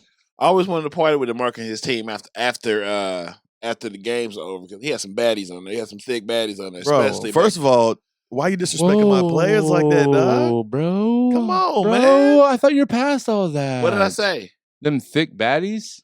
Was that a compliment? Bro. It's not a compliment. These women are spectacular. They athletes. are spectacular goddesses on the earth. I mean, disrespect them for their playing ability. Yeah, they were good players. They were good players first. Thick baddies after that. You got to be woke, bro. I'm sleepy. I'm trying to cure. I'm trying. Hey, I like pillow talk. I'm trying to let go of my whiteness. I'm trying to be less white. You got to go to the seminar. Right.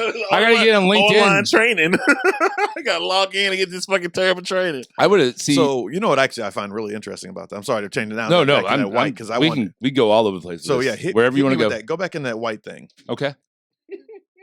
Marcus, stop. You are not. I was talking about it's February. It's February. There's no white things. I was talking about the white things, and then these. I saw the dumbest meme the other day. Somebody posted, it was like, it's Black History Month, and it started snowing, and now everything's white. We can't have nothing. I was like, oh my gosh, stay woke, stay woke. But I'm sleepy. Okay, so what I find interesting about that list. Mm-hmm. Oh, the list. Yes, it's not what it's saying, but what it is also implying. So it's saying these different things. Like, for example, let me see it real quick. Okay, go ahead. So on this list, it says to be less white is to be less oppressive, less arrogant, less certain, less defensive, less ignorant, less humble. So then if you take the word less off of that, to be white is to be oppressive, arrogant, certain, defensive, arrogant, and less humble. Ignorant. Sorry, I did it again. Arrogant and ignorant, and less humble. That's interesting, man. Like that's like people who, oh man. And to one of the things that I talk to people about, I actually had a girl. I went out on a date with. Man, I can't even lie. Went out on a date with her, and she said the wrong thing to me that day. And she said, "You're the whitest black guy," or you're not black, or you're white. And I actually checked her. I checked her hard, and I didn't. And what I said to her, I said, "Do you realize what that implies?" Right. In itself, by saying that, you've literally taken a person because he speaks a certain way and says because he doesn't speak a certain way, he is not black. And on top of that, mean that, so I say, when I speak white, what do you mean? And so we basically got down to the borderline. It's like, yeah, I don't speak hood.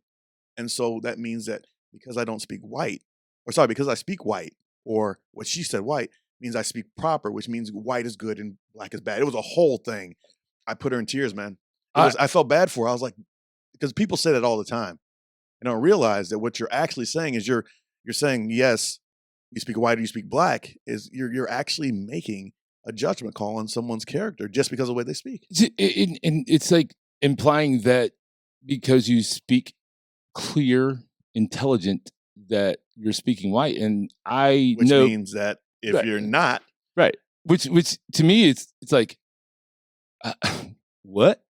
Like, I understand. I've seen it before. I understand exactly what you're saying. I'm just saying like, that I feel sad for her. I don't even know who she is, but I feel sad that, I mean, obviously she hopefully doesn't think that way anymore about anybody.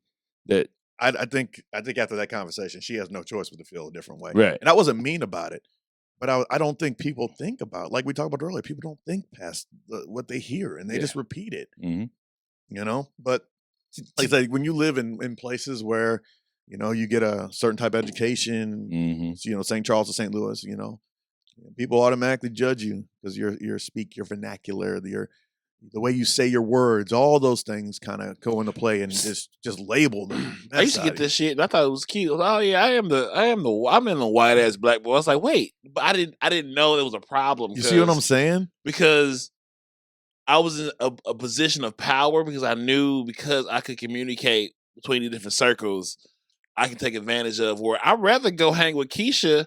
But Keisha won't motherfucker from Vashawn, but Meredith and Megan say come through, and they daddy the mayor. I'm driving behind the passport, and I ain't got no license. You can get something to eat. Like, so they're gonna give you some gas money and some food. We was finna have a ball. We was finna have a great time because they could communicate with me, but could get the edge that they can't get from John or Evan or motherfucking Luke. But motherfucking named like 3 disciples. I know white people love them fucking biblical names. Don't Matthew, they? Mark, Luke, and John. Yep, all of them. Yeah. That's the books of. I think that's a. Were they disciples? Books, that's the books of the Bible, right? Yeah. Sorry, I mean, I don't read fiction. So we ain't going Sorry. I almost tossed your little table on the floor, man. Sorry, but we are all entitled to our own beliefs. We are all entitled to our own beliefs. We are all people. We are people. We are ordinary people. So for me, I know you don't. I don't want to give. I mean, I can't give the whole backstory, but for me, the only language I've ever spoke is poor. Like I grew up poor. I grew up in small town Southern Illinois, and I grew up with. You're a poor. I'm a poor. I've been a poor. I've never heard nobody say that before. Oh, we say it all the time. You know who came up with it? He's a poor. This dickhead. Look at these fucking poors. Right. That's not okay. Right. No, but because I'm one of them, but I won't be forever. I'm just kidding, guys. So all I can do is apologize for him. I can't stop him from doing stuff. I just apologize. It's okay. People are giving you guys money, so you're winning, I guess. Is that the way that goes? Not yet. The checks haven't cleared. Oh, okay. So yeah. They may make you fire him. I'm still what? That would be tragic. I would be so sad. No, it's okay. You can still work. Here's what I think about. Like, can't talk. It's so here's you saying that. Like, my mind just went to, no, I can't because they're all white owned sponsorship. So if I fired him, or if I got rid of him, then I'm going to look like a racist. But then I think about, my other thought was, what if it was all black owned businesses that were sponsoring us, and they were like, hey man, you got to get rid of Marcus. What do I do then? Like, Marcus is holding you down, man. You got to get rid of him. We're not giving you more money. I don't know. Like, It'd be a funny situation. I wouldn't even know what to do. Like I don't even. I would be Either like, way, Marcus is fired. but no. I'm trying to figure out what would be like the like. What would be? I'm trying to figure out a funny way to put it, like to where it's like the thought process. Because while I was in the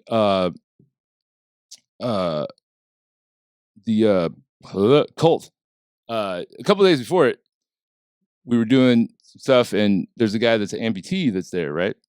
And on every one of these invoices, you write a little message to the people that it's going out to, right? And the person that has amputee, the manager, walked by. He's like, "Oh, you all right, man?" He's like, "Oh man, my hand, I don't know if I can write anymore. My arm's cramping up, blah blah blah." He was kind of joking around. He's like, "Cut it off and just write with the other hand." What? But he was obviously joking. Oh, okay. Yeah, obviously That's joking. And then like we're all laughing because they know each other, whatever. And I was like, so the manager guy sits down and starts writing, just so we can get this done, get all these invoices done, so we can get them all packed, blah blah blah, send them out. And I was like, we sit there probably 5 minutes. And I was like, guys, I'm still trying to figure out if what you said, speaking to the manager, I don't know what that was. It wasn't racist because he is an amputee. And you're both white, so it can't be racist. Nope. Just crash that out. What do you call this? And then like we all just start fucking belly laughing. It's like hilarious, What did they come up with? They came up with insensitive. That is yes, that was insensitive.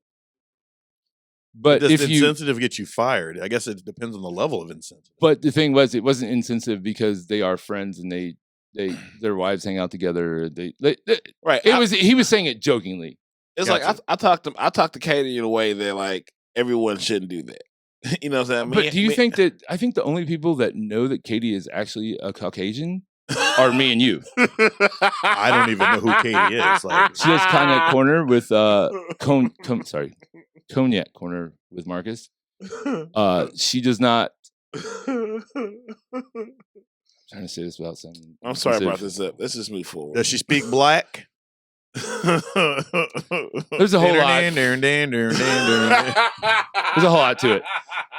But basically, what I was trying to say was, I speak poor. I grew up with all poor kids around us. I never saw like the difference between.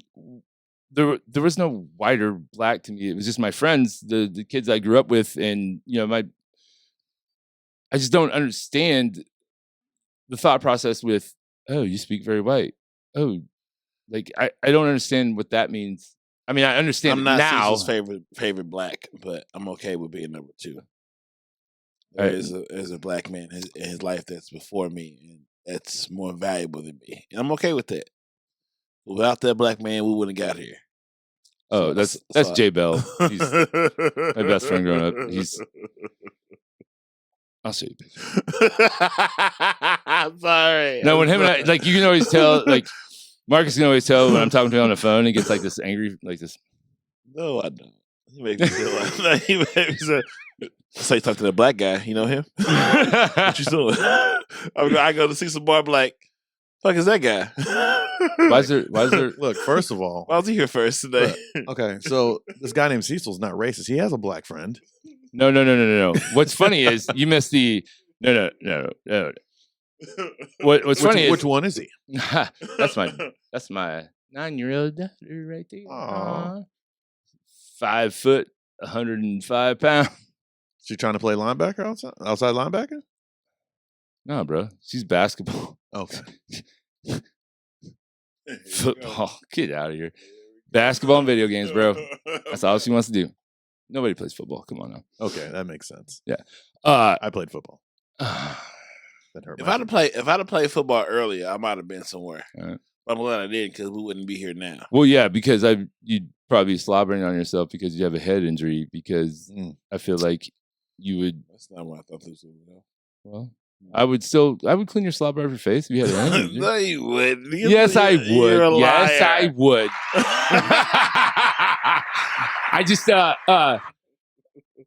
but like get a producer credit now. All right. But the thing I was trying to say about that was like we've had conversations before, Marcus and I have on the podcast where it's like I don't understand what you're saying whenever there's like a differential of people because Jay Bell and I, and then there's like every day it was me, the goofy white dude out there playing basketball with. I was the only white guy on that court. But you just saw people playing basketball. Yeah, all I cared about was the fucking game. And then when I got taller than everybody else, I was way better at the game. I'm still super clumsy. I still got my ass whooped. Like, not always at basketball, but sometimes, like, if somebody pushed me, I'd push them back, and they punch me, and I'd be like, fuck. And then, like, I'd try to hit them, and then, like, I'd miss, and then they'd punch me in the gut. They wouldn't punch me in the... They got to the point where they wouldn't punch me in the face, but they'd punch me in the gut, like, oh, you're getting tougher, man. It still fucked me up, but whatever. Man, I'm glad I didn't grow up out there. No one fight me. Yeah. My last fight was in 7th grade on the bus. I never, like... Over a Jehovah Witness girl. I was dating this guy. Jehovah Witness girl. And she was like... Did Did you have sex with that Jehovah's Witness girl? No. I was at middle school. That was 7th grade when I fought the two brothers. I think the last... On a bus. I had them both in the seat. I was like, pow, pow, pow, pow. I used to wear lugs in middle school. So I flipped them over and said, pow, get off me. Pow, pow. So I had like the brothers in the back seat of the bus. And I just had them pinned down. Bow, bow, bow, bow, bow. So we got to the school. I think the last... That's all I got. Okay. That's my last fight. Last time I got, like... The last time I got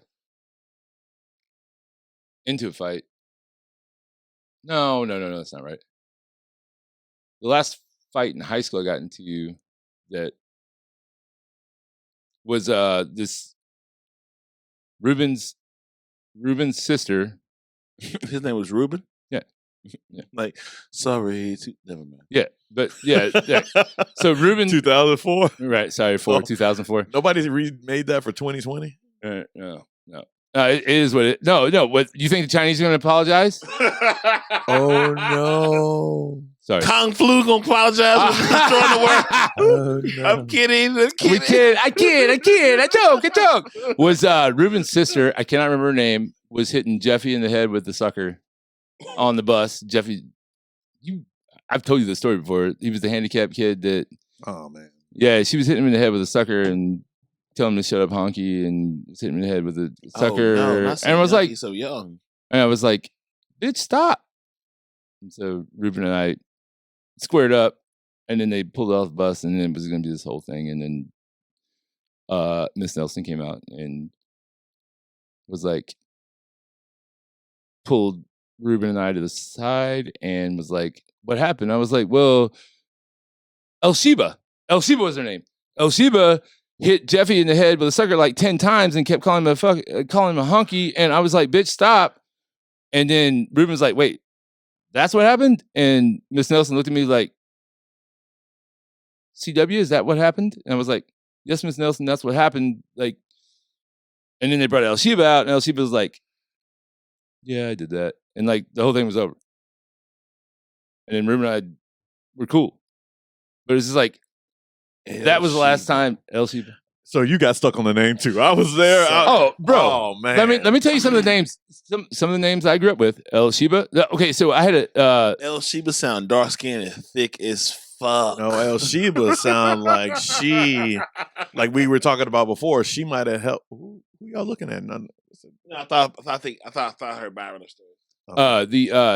So where I grew up in Southern Illinois, there's a Israelite farm. Mm-hmm. So it was the Black Muslim. Elsheba There's a Black like Muslim, like basically it was a cult. Elsheba helped.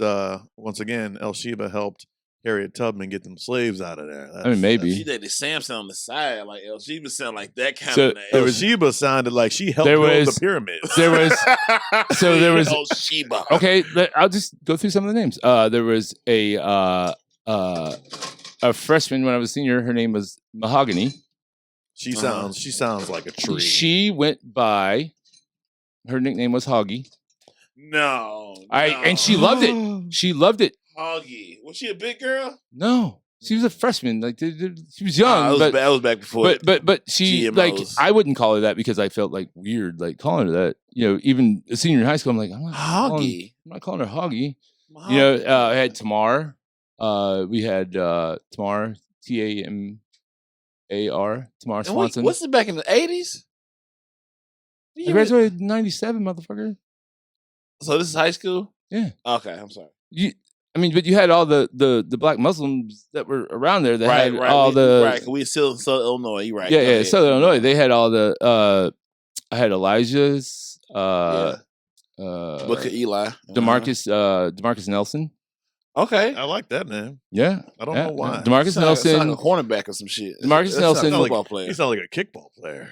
So DeMarcus, if he hadn't got hit by a car when he was young and had like a little like a limp thing. That made a turn. No, I'm just saying, like, no, hit by a car. What I want to fuck you, DeMarcus Nelson. No. But here's what I want to say though. Like that dude actually taught me. He was a senior when I was a freshman, and he was a 6 foot center. And that dude like could muscle up anybody, but he taught me so much like about putting shots off the glass because he was a center, so like he couldn't do a lot. So he taught me like the jump hook. Mm-hmm. Except like when he did the hook, he couldn't jump, but he still taught me the dynamics of it. And then he taught you the mechanics of it. Yeah, the mechanics. Yeah, but the thing is, like he was teaching me this when I was a freshman and I was only 5'9". Mm-hmm. So then once, because I asked him questions because the dude was cool as shit. Like he had all the flat bill hats and shit. Curiosity. But he was a fucking Lakers fan. I'm like, Lake Show, let's go. But no, that dude. He guarded fucking Tyrone Nesby. Oh wow. Yeah, when Tyrone Nesby was in high school, I don't know if you keep with the NBA at all, but he's a guy. Really. He's from Cairo, Illinois, and he played in the NBA. But that motherfucker held Nesby to fucking 9 points. We still lost. It was a really close game, but that motherfucker held a dude that was Michael Jordan's fucking backup on the Washington Wizards to 9 points. Damn. Like I'd never seen anybody sweat and work and just like I remember watching him. Like I wasn't on varsity at the time because I was a freshman. I was like 13 years old, and the way that dude just was like in that zone, like I'm going to give this everything I got. This is like the highlight of my basketball career is going right now. I am like in Nesby's, like I'm holding this dude down. Like this shit meant a lot to me, man. I haven't thought about it in a long time, but like anytime I'd have to zone in on whatever I was doing, I was just like, man, I just think about DeMarcus when he was guarding Nesby. Yeah, think about me, man. Not you, DeMarcus. Maybe I would think about you, bless you, in your watching you play kickball. Like I would watch. Shit. Honestly, I would watch high level kickball. High level. I don't want to watch some rec league shit, but I would watch high level, like people that are getting paid whatever, or if they're just like the top of their game, I would watch them play. I would watch that because I would find it interesting. I've seen some ballers out there, man. Do you think that you're in a top 100 kickball players in the country? Absolutely not. No? You don't think so? I got a very humbling experience. So there's a league. I want to hear this. No, I love this. I want to hear this. So yeah. I would say if you said St. Charles, absolutely. And I'm not just being cocky. St. Charles is St. Charles. Ball. Yeah. Like, I ball out. Like you can't, if I get in my zone, there's no way. Mm-hmm. So being at the top of your game, big fish, little pond. Yeah. And so first travel tournament I went to. And I went out there and I thought it was this Where was that? I think this was in Miami. Fun time. Oh, so you had to go down and play against the Hispanics, the Cubans. No, man, it doesn't work that way. I know. I'm joking. I'm joking. We're not going to Dominican. So I'm going down there. This is my first tournament I ever get to, and I just watch these guys play, and I'm like, wow, they were playing at such a high level. It made me play at a whole different level. Probably Bauer coming in, right? And I had never had to reach to that level. It's like you have the extra power, you can go the extra step, but you didn't know it was even. You didn't have to. Yeah, not only that I have to, but I didn't know it was possible. Mm-hmm. And so I see these guys playing. Oh, okay, this is what it's about. There was girls out there outplaying me, and it wasn't like I'm bad, but they were just so good. And so now I love going. I love being there. I just love being in the energy. Whenever everybody's on the same accord for the same purpose, it changes the dynamic of the game because not everybody, when you go play in these other teams, some are there to drink, some are there to win. You go to these kickball tournaments, they're there to win. Oh yeah, but drink also. They do their thing. Me, I don't really drink for real. That's if you notice. Yeah, you guys yeah, gave me 3 shots of Fireball, and I still haven't gotten through the first one. I'm still sipping on it. 100%. I only bought one. That's So That's okay. I almost bought more. Look, I'll give you $1. Okay, Something I'll like give you that. $2. but it comes down to the same thing, the same philosophy. I'm sure we all have. If you are, we'll go the easy route. If you're the smartest person in the room, you need to find a new room. Oh, we said that earlier when you were at the bathroom. Yeah. Absolutely. So if you're the baddest motherfucker in the room, you need to find another room. Absolutely. It's just you have your thing. You enjoy kickball, and I respect the fuck out of that. Like, yeah, I was making fun of it earlier, just being funny. That was legit, the whole thing. But with bags, Door's locked. because I did that. I think I did that actually. I didn't want anybody running up in here. I'm in Soulard, baby. I don't know. I checked. Maybe I just checked it. Whatever. But same way with bags. I was fucking around with the people that play now that I play with at these blind draws and shit. Like it's cool. They're cool, but I can tell they only play when they're at those events. Right. So I had to search out, and I was like, I'm gonna find the baddest motherfuckers in the area. So this guy's my friend now. This is Brian Jones, my friend, and the dude that's better than him, that's a pro, Jerry Wolford Jr., is my friend, and they've in the last month made my game so much better because I've played with him, played against him. Right. You had to achieve more. Yeah, exactly. Because I was watching what they were doing. I was seeing how they were throwing. Like my thing was like I was in a rush and like I was always over aiming or whatever, and they're just relaxed, man. You watch them throw, it's effortless. It's just like a little, very simplistic movement because you keep it simple on the movement, on the throw. You keep it super simple. So when something goes wrong, you know it's wrong because there's only 2 movements to it, back and forward. Right. And figure out what you did wrong. Is that Byron? Fucking Cowboys fan in the flesh. Watch your head. We ain't got no shoe and stay low. Man, he ain't got. Byron is not tall enough to hit his head on anything. What's up, man? Oh, The bathroom over there. What's going on? Oh, yeah. What's going on? What's going on? What's up? How about DeMarcus. Yeah. Oh shit. bathroom right there across the way. Everybody back again. This mother. The only one without a gun. Yeah, man. You gotta get your gun game up, man. It's crazy out here. Bro, I got too many friends with guns. You're always safe when I'm around. Right. Don't you worry. And everybody else safe too. What I miss? We were just talking about Being the if best. if you're the best in the room, you need to find a new room. Yeah, man. I hate in rooms where motherfucker. I hate the word can't or you deserve some shit. That shit Can't? Yeah, like what the fuck does that mean? Like, I hate that negative. Like I can't do shit. So I've actually done some personal development study. Okay. And I wanna hear this, There definitely. is some that believe that the brain does not understand the word not. That roar is right there. I got some ice over here. Yeah. And I think it's, indirectly based on what we read in that book. But, so whenever you tell your brain, I can't do something, you're focusing on what you can't do. 100. Mm-hmm. Therefore, you're going to continue to do it. So like if you say, I can't run fast. I can't run fast. Well, obviously you're thinking, okay, consistently, I can't run fast. Or, you're saying all the things you can't do. In turn, your brain's like, okay, we can't do those. Right. We immediately can't do them. So just eliminate not as a whole. Yeah. There's something about the word not that your brain doesn't understand right. And Mm-hmm. it doesn't take into account. And it just, So what's the Will Smith saying? He got it from somebody else, but those that say they can and those that say they can't are both right. I got some upstairs. Oh no, we smoke out back. We smoke. yeah. We smoke when we get done. Yeah, we'll be done real quick. We smoke. I got you. We take care of that one and very shortly. We smoke right out back. We're there. Yeah. But yeah, those that say they can and those that say they can't are both correct. right. Yeah, that's it. Yeah, and so like if you believe in yourself and you're willing to put the work in, like what it comes back to is what we've been talking about the whole podcast. If you don't want to put the work in, it's not going to get done. You're not going to get to where you want to be. The ideas are great. And Everybody can have ideas all day long. Yeah. The saddest place in the world is The graveyard. Mm-hmm. Les Brown. Yeah. All the ideas, man. Think about this in no way is this braggadocious at all, but it's just, need some of this vodka. That crown right there. Crown apple right behind you. There.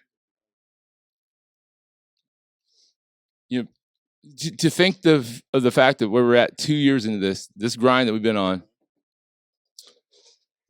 Could we have been there earlier? Maybe. I don't know. But we're where we're supposed to be. Right now. Right now, we are where we're supposed to be. To think that from where we started to where we're at now, and to think that we are checks clearing through the bank away from making money off of something that we started on the fucking couch is fucking insane to me. To where this and people want to pay us to help them do shows like y'all give me y'all money to get in this space and listen to how I feel it should work. Like everything we do is on the idea of me just living it. Like, okay, I feel a podcast like this should sound like that.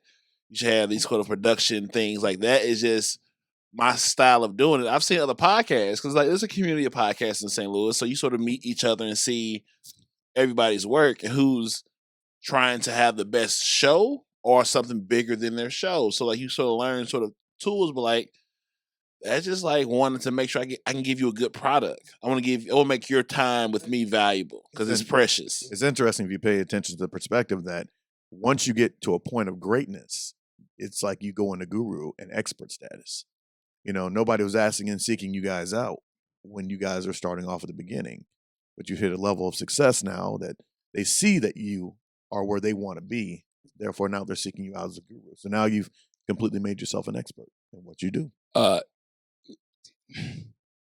Yes, you're 100% right. I'm just having a self-reflection moment of thinking about when we went to that podcast meetup, how many people were still doing podcasts out of that? Not to a level that bothers me. Like, there's some people still doing it sporadically. Like, no one's doing it to win. It's just, yeah. Well, that's what I'm saying. They were all about it, and they were, listening to what we were saying in the sense that, like, this is what we're doing, blah, blah, blah. And it's just like, all I've ever, I think from the first fucking day that we talked about doing this, I was like, 100%, we just have to stay consistent. At least one podcast a week. And no matter what, I don't care if the fucking world was on fire. We made sure that we did a podcast once a week. Now, but we built up a bunch at the beginning just in case. Just in case we had a lot in the can just in case, there were sometimes I had to work or he had to work or he had to go to O'Fallon, Illinois, or O'Fallon, Missouri to go have sex, whatever. Don't tell my business. Whatever. Is this the list? If we bring the list back, is this the list? No, it's not the list. It's just not sometimes, like 3 times out of 2 years. Like, why only O'Fallon? Like, that's the only place. Yeah, I don't know. I don't know, man.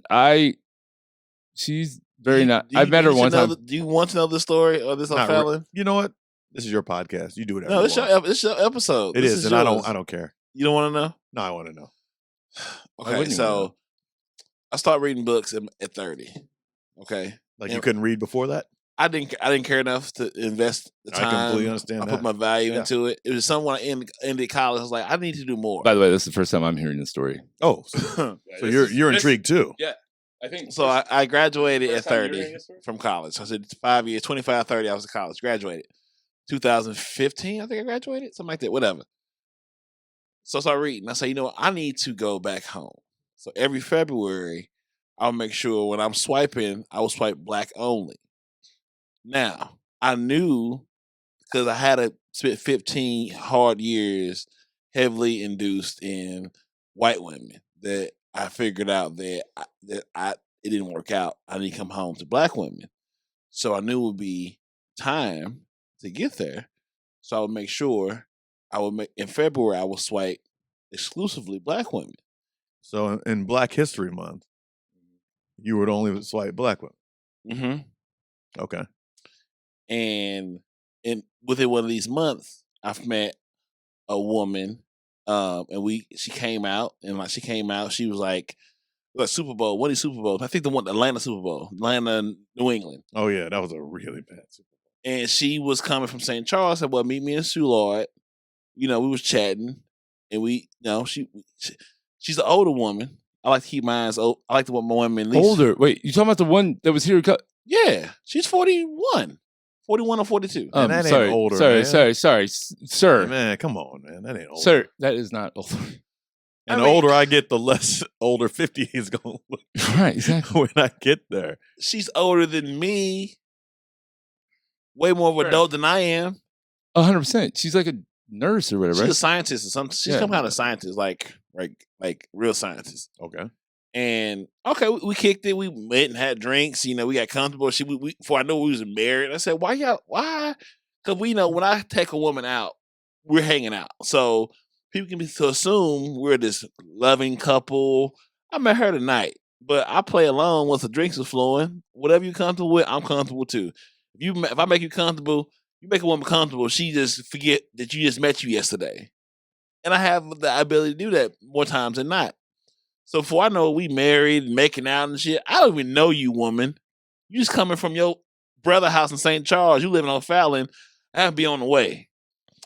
So we go to her house. She living on Fallon. And I get there, and I have a bag in my trunk because I never know where I'm going to be at. So I make sure I'm prepared for anything.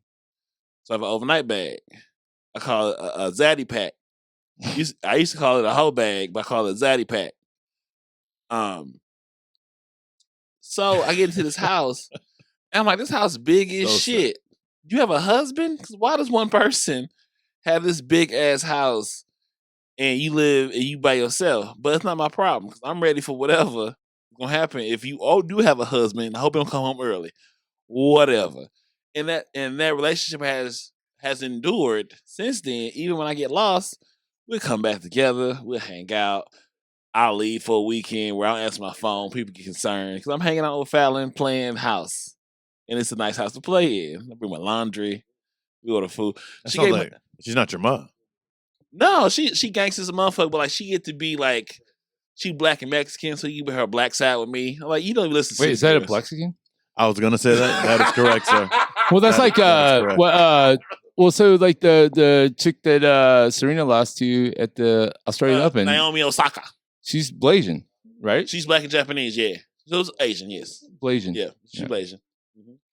If Serena wasn't, she's a little. She had a little like a hitch in her giddy up, like she had like a sore hip or something. And then as soon as that Osaka figured that out, a lot of miles on that monkey. Oh, whoa! Wow. Nah. I don't even know what sound effect they hit. What sound effect did I hit? Nothing. That's getting edited out. That is Oh, wow! My. I'm like, did he just really say that? He said it. God damn! I'm glad we're not live right now. And I said it in a sexual way. Oh, it's like a woman. Don't try as to a justify. Monkey, like just too short. Like where that monkey at? That was the monkey I had in my mind. That I realized it doesn't matter what I had in my mind. My mouth said something way different, and I gotta edit that the fuck out of here. Alrighty. All right, man. Let's get. All right, DeMarcus, anything to leave us with? A closing thought? Yeah, a couple things, man. A couple things. Get into it, man. I'm going at you first, bro. Okay, warm up. I gotta go to the restroom, so all right, get ready. All right, come back and give me what you got. All right. So first of all, have you ever heard the book called The Strangest Secret? No. By Earl Nightingale. I'm going to. That was the first personal development thing I ever read, listened to. It's actually on YouTube. It's fantastic. And he said, and long story short, he talks about why so many men are not successful in their life. And he goes into it and he talks about it. And it's fantastic. Highly recommend it. Okay. The Strangest Secret, Earl Nightingale. Got it. Yeah. Let me write that down. I thought I'd hit it, but I don't think it's all good.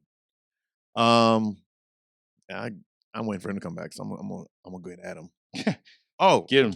actually, this is actually pretty cool. So I actually brought this. I haven't opened it yet. I'm excited. So I saw this online. I buy too much stuff online.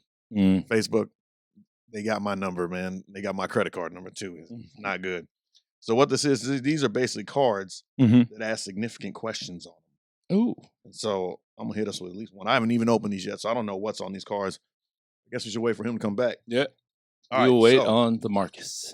All right, so Marcus, these cards have a question on them. Some kind of question. We don't know what's on them. They're positive, I assume. Well, We'll find out. All right, so all three. You pick one. Start it off. Read your card. They're called "What's Your Word?" What can you do that you could not do a year ago? Grow. What can you do that you could not do a year ago? What do you think? wait. It's the question for him to answer, right? Yeah, we can all answer. You can go first, though. Be more willing to listen to opinions that are not my own, Okay. and not feel every action needs reaction. I think that you have learned to. What you're saying is exactly right, but the way I would word it is that you are willing to listen to opinions that you disagree with. I guess that's kind of the same thing as what you were saying, but I think it's more like somebody that has a different opinion doesn't mean that anything wrong with them. That's what I've noticed with you is like when you say that statement, my mind goes to you listen to people that you don't agree with and you don't get mad at them and pull out that what. Yeah. You don't want to shoot the motherfucker. Wait. Gunshots.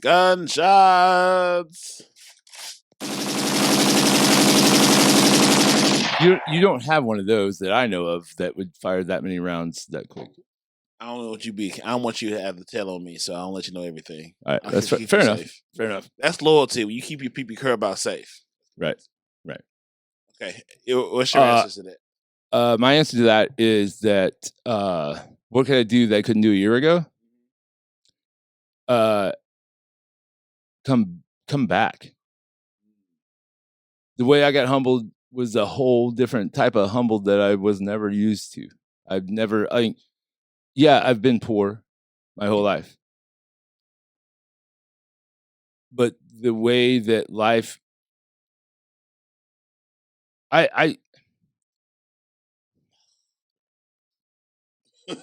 there were thoughts why that not? I mean, fuck it. There were thoughts where like I'd reached the apex.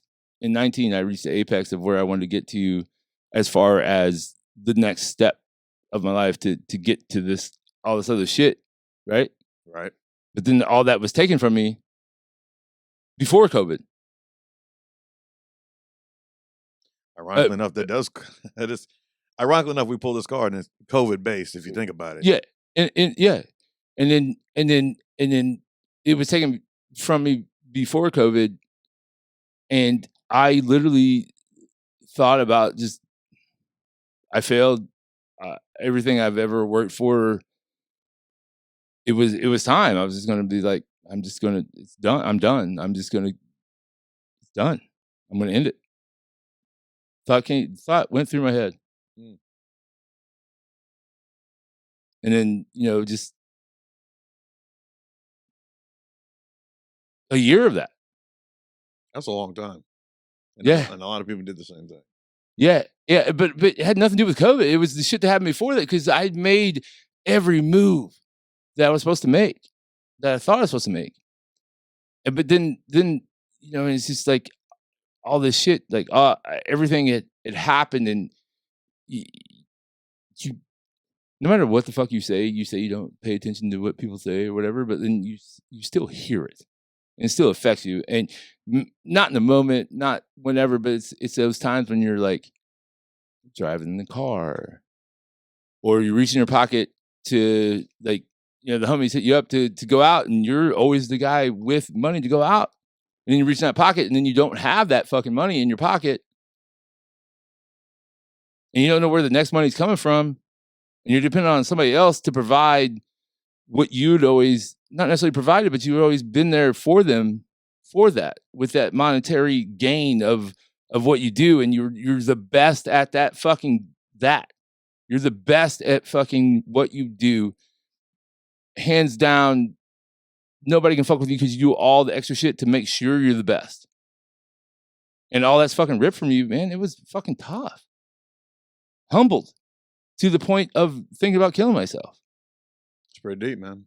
Yeah, man. And it Those are the kind of stories that make it different than other people's. yeah. Hearing something like that, man. I hope so. I can say honestly, COVID has definitely put a lot of people who never, you never would have thought a thought like that would come to their brain a lot closer to that. Because isolation, COVID did something to people that they never expected. It put a mirror up on everything that you created, everything that you enjoyed, everything that you valued, and it put a mirror right in front of it. You love this house, you bought this house, you bought all this furniture, you never had time to spend time in it. And so what COVID did is like, okay, so now I'm going to put you in that same house, that house that you loved, to realize you don't love it no more. Or now I'm going to, your relationship was bad with your spouse. So now I'm going to put you together and you're going to have to figure it out or something else. Yeah. Oh. COVID gave the ultimate perspective if you look at it that way. Obviously with some other things that went down with it. I'm not trying to disregard all the things that happened also, but COVID provided perspective to people who were not thinking other than surface on what was going on from their day to day. And, people who had never been alone before, who have always been enjoying somebody else's company. I can't even lie. I'm one of those people. And, it puts you in a different perspective. You have to think differently. I think that COVID made me realize that I didn't know how much time I spent alone.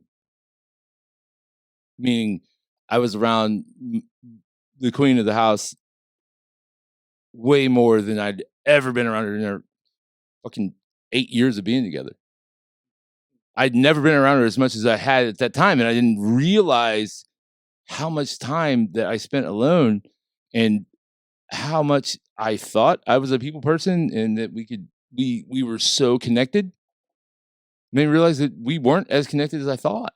It's like COVID pulled that don't pay no attention to the man behind the curtain. Yeah. It just pulled that curtain back. They're like, oh, you think you got everything figured out? Let's pull this curtain back. Now, what's your response to this situation now? Right. Well, you can't go nowhere. Mm-hmm. Otherwise, you're going to get arrested or get sick and all the nah. Yeah. You got no choice. Yeah, man. Yeah. All right. Who's next card? Or do you? Let me go. I'll go next card. Yeah, go next card. Chef, I was doing cards, y'all. I'm sorry. I'm going to rehab by get my life together.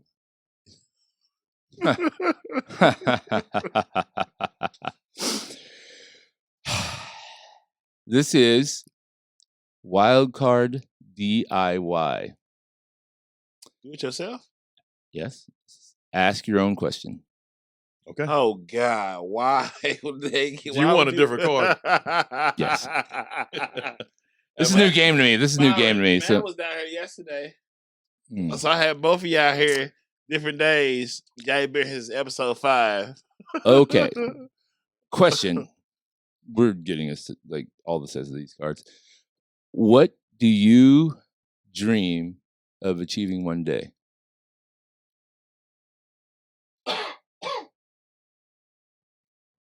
I'll go first. I'll break the fucking ice with this.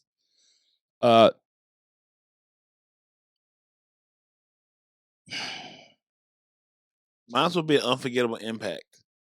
Like I want my name on shit, not like on buildings, but like on like benches, and like things of education, things of like people like, who the fuck is this guy that owned his name on this something that's important to a college campus or to a community? I want to be that guy. Like, who the fuck is this guy that got a bunch of benches in the park? Who is this person? I want to be that guy. To where you got to Google me and say, damn, he wasn't that bad of a person. Or he was, whatever my story ends up, I want to be it's almost like selfish and selfless because I want you to know me, but not know me for real. Like I want to be impactful, but what make you earn what you if you Google me because something you saw say, you know what, who is this motherfucker? This bench I keep rolling past. I run every day. I'm just happen to stop and say whatever. That's sort of like my answer to that question. That's not sort of like, that is the answer to that question for you. Yeah. That's interesting. I was thinking about that the other day with my school. I went to Francis Howell. I'm like, who is Francis Howell? Yeah. Like, why is he so? Why? What kind of impact did he make to have his name on something? You know what? Yeah. I'm going to Google that. I'm going to St. Google Louis. that. Like those aren't cities. Those are actually people's names. Yeah. Yeah, that kind of shit. That like why is this street called Lafayette? Like, why is the street called whatever? Marcus Boston High School. Right. Is that what you want? Is that what you're looking for? Marcus Boston High School? Marcus old Boston High School. I want Mob High School. Mob High School. And I'll be that old guy. I'll be like, that wasn't even his real name. Sir, do you work here? No. But I just want you guys all to know. To see all these kids. C.W. Adams High School. You're up. Oh, mine's easy. I got 3 things. First thing I want to do is I want to open up my own school of leadership. I think that's a big deal. I don't think that anybody's teaching these kids how to lead the right way. I think that the examples they have for leadership are the celebrities out there, and they're out there. Most of them are out there acting a fool. So I want to open up my own school of leadership. Second thing I want to do is I want to be a motivational speaker one day. That's the way I want to head. And then last but not least, if it's possible, which it is all possible, I want to try to be a Secretary of Education. Huh? He said, amen to that shit. I want to be the Secretary of Education or something, and I want to influence the educational system because it's in a bad way, and it needs some help. I think we force kids to conform to things that they don't necessarily need to conform to. The education system was created a long time ago for a society that is no longer existent. Obviously the basis of school is important, but the society that was created and what was created for is no longer here. So our schools need to reform, and they need to expand and change and grow. And we need that. We need way more of that shit. Like, there's. I can go on about the last Secretary of Education or whatever the fuck that woman's name was. Yeah, she's a terrible, terrible human being, and I feel like when you're trying to be, I just want to be a better person, and I want to do things right. Like, just stop being a shitbag and making shitbag decisions. That'll help. Every time you have a decision to make, fuck with you. I don't care. I just talk shit.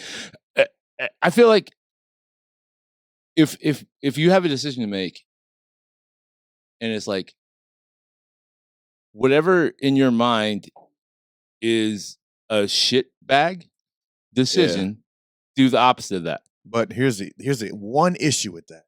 Mhm. We are assuming that the person knows the best or the better decision is right or wrong, or something is more comparable to being right or more comparable to being wrong. Okay. Maybe it's the level of shitbagginess that they know. How about this? Whatever in your mind would be a shitbag decision. So no matter what level you're at in life, you take the lesser of two evils. So like if this is a bad decision in my mind, whatever this decision, this is the worst decision I could make. Yeah. And then you take the opposite of it. Okay. And take the better decision for the whole or whatever. Eventually it will maybe gradually run down to being where everybody's making better decisions. Maybe. I don't know. For me to answer this question, I'm going to say it would be my funeral. Who dead? Wait, hold on. Let me get to it. The legacy at my funeral. The legacy being that whoever goes to that Byron still breaking shit over there, man. I blame Byron. the legacy I leave, meaning at my funeral, was that the people that are there just, it makes no sense, the variety of people, whether it be biker guys with people from the fucking whatever, every walk of life is there at my funeral. That's legacy. That's my dream, is that everybody sees that I didn't give a fuck. Who, God damn it. Sorry. Dude. Every fucking Sorry. the people that are there, it makes no sense that these people all knew me and that they all came together and had this common like thread of the fact that like, oh, you need Cecil? That we're gonna all be all right. Like, it doesn't matter where you came from, who you are, that we're all in this together, man. Nobody gets out of this fucking life alive. True. Very true. We can all be on the same fucking wavelength. We can all work together. All it takes is just letting go of fucking ego. Oh man, that's a whole nother podcast. Yeah, that's man. a whole nother podcast. Yes, sir. Ego podcast. Oh, God damn it. But just letting go of that shit and realizing that we're all just people and we're all here for the fucking same thing. And we're nobody, especially nobody in this fucking room, nobody in this fucking world is going to get out alive.